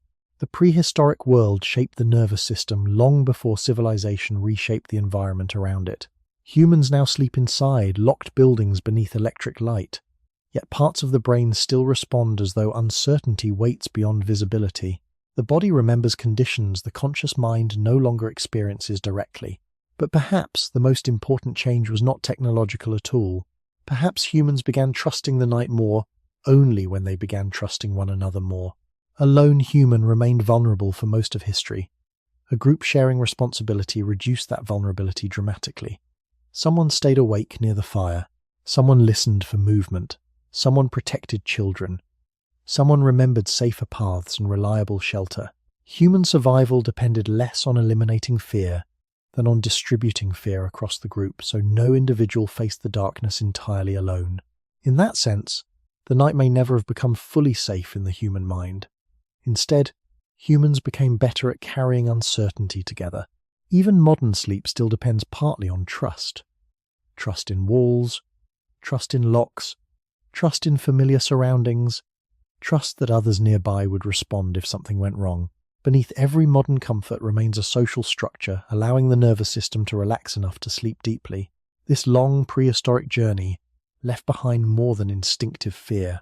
It also left behind one of humanity's oldest forms of resilience. Humans survived the night not because they stopped being vulnerable, but because they learned how to create fragile islands of safety together inside an unpredictable world. And perhaps that ancient lesson still matters now, even in a civilization bright enough to hold darkness back almost everywhere except inside the human mind itself. Fear is often described as a weakness in modern life. People speak about overcoming fear, removing fear, or defeating fear, as though courage means existing without it. But the long history of human survival suggests something far more complicated. Fear may have been one of the most important forces shaping human civilization itself. Early humans did not survive because they were fearless. Fear kept them alert near dangerous terrain. Fear discouraged sleeping alone far from the group. Fear encouraged attention to strange sounds, unfamiliar movement, and changing weather. A nervous system capable of recognizing danger quickly improved the chances of survival in a world where mistakes could not easily be corrected.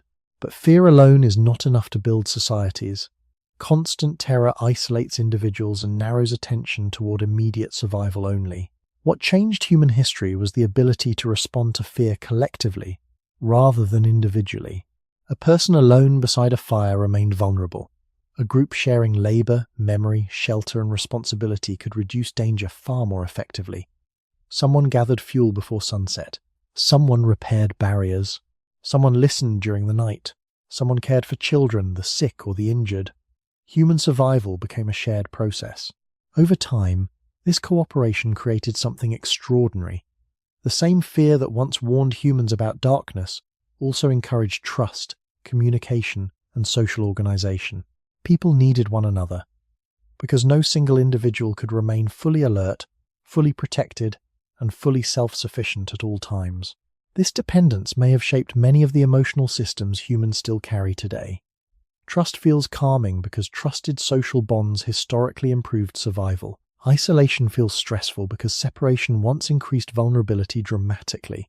Shared rituals around food, fire, shelter, and nighttime rest strengthened group cohesion long before written language or formal institutions existed. Civilization itself may partly emerge from this ancient attempt to manage uncertainty together. Villages reduced exposure. Walls increased security. Laws regulated cooperation. Communities shared resources during difficult seasons. Eventually, humans created systems large enough that most people no longer needed to defend themselves personally from nightly environmental threats. Fear did not disappear, but societies transformed how fear was managed collectively. Even modern institutions reflect this ancient pattern in subtle ways. Emergency services, hospitals, street lighting, communication networks, and public shelters all exist partly to reduce vulnerability and uncertainty. Civilization can be understood as a long project of building larger and more reliable forms of collective protection. Yet something important is often forgotten in modern discussions about fear. The goal of human evolution was never emotional comfort. It was survival. Many feelings humans experience today, anxiety and darkness, alertness to sudden sound, discomfort with isolation, once carried practical value under prehistoric conditions. Understanding this changes the meaning of fear slightly. Fear is not necessarily evidence that something is wrong with the human mind. In many cases, it reflects the persistence of systems shaped by environments far older than modern life. At the same time, humans also evolved the ability to soothe one another. Comforting voices, shared shelter, storytelling, physical closeness, and social reassurance all help calm the nervous system because cooperation historically reduced danger. Humans survive not only through caution, but through connection. This may be one reason nighttime still carries emotional importance even now. Darkness slows external distraction and reveals the deeper relationship between vulnerability and trust. People gather with family at night. They speak more quietly. They seek familiar spaces. The world becomes smaller and more intimate after sunset, much as it likely did around prehistoric fires long ago. Perhaps the most remarkable thing about human history is not that humans eventually conquered so many environments. It is that physically fragile creatures survived long enough to do so by depending on one another instead of raw strength alone. The night once exposed every weakness humans possessed: poor vision, slow reactions during sleep, fragile bodies vulnerable to cold, predators, and uncertainty. But the same darkness also pushed humans toward cooperation, memory, teaching, and emotional connection. In that sense, fear did not stand opposite to civilization. Fear may have helped create it. And even now, beneath modern lights and locked walls, the human mind still carries traces of that ancient agreement, that safety was never something a person built entirely alone. For early humans, surviving the night was never a single discovery. There was no moment when fear disappeared forever, no final invention that made darkness harmless. Survival came slowly through thousands of small changes repeated across generations. A stronger shelter, a more reliable fire, better cooperation, shared memory, familiar paths, trusted voices nearby after sunset. Piece by piece, humans learned how to live beside fear rather than escape it completely. The modern world often creates the illusion that humans finally defeated the night. Cities remain illuminated long after midnight. Homes hold back cold and weather. Most people sleep without worrying about predators moving beyond the walls. Compared to prehistoric life, the transformation is almost impossible to measure. And yet, something ancient still remains awake inside the human mind. A sudden sound in darkness still changes the body instantly. An unfamiliar sleeping place still affects rest. Many people still prefer soft light, familiar voices, or quiet background sound before sleep. The nervous system remembers far older conditions than modern civilization itself. This is not a flaw in human nature. It may be evidence of how deeply survival shaped the species. For thousands of generations, fear helped fragile humans endure environments they were never physically designed to dominate alone. Humans lacked claws, speed, thick fur, or natural weapons powerful enough to guarantee safety after sunset. What humans developed instead was awareness, cooperation, memory, and the ability to build shared protection slowly over time. In many ways, the story of human survival at night is also the story of civilization itself. People gathered together because isolation was dangerous. They shared knowledge because experience improved survival. They built shelters because exposed bodies could not rest safely for long. They created communities because no single person could remain watchful forever. Fear did not only shape human weakness, it also shaped human connection. Perhaps that is the deeper lesson hidden inside this long relationship between humans and darkness. Vulnerability did not destroy the species. Vulnerability forced humans to depend on one another strongly enough to build families, groups, villages, and eventually entire civilizations. Even today, rest still depends partly on trust. Trust that the walls will hold. Trust that others nearby will respond in danger. Trust that the morning will come safely again. Beneath every modern comfort remains a very old biological memory of nights when survival was uncertain, and no human slept completely alone by choice. Understanding this history may change how modern people think about fear itself. Fear is not always irrational weakness that must be erased immediately. Sometimes, fear is an ancient system trying to protect a mind shaped by environments older than memory. The goal was never to eliminate caution entirely. The goal was to survive long enough to create safer worlds for future generations. And perhaps humans are still continuing that same process now, because despite all technology, light, and progress, the night still has a strange power over the human imagination. Darkness continues to slow the world, quiet the senses, and reveal thoughts that daylight often hides. It reminds humans that control has always been partial, temporary, and shared. Long ago, early humans may have sat awake beside small fires, listening carefully to movement beyond the edge of visibility, uncertain whether the darkness contained danger or only silence. Modern humans now sleep beneath electric light in cities bright enough to be seen from space. But somewhere between those two worlds, one question may still remain unanswered. Did humans ever truly stop fearing the dark? Or did they simply become better at building enough light around themselves to sleep anyway?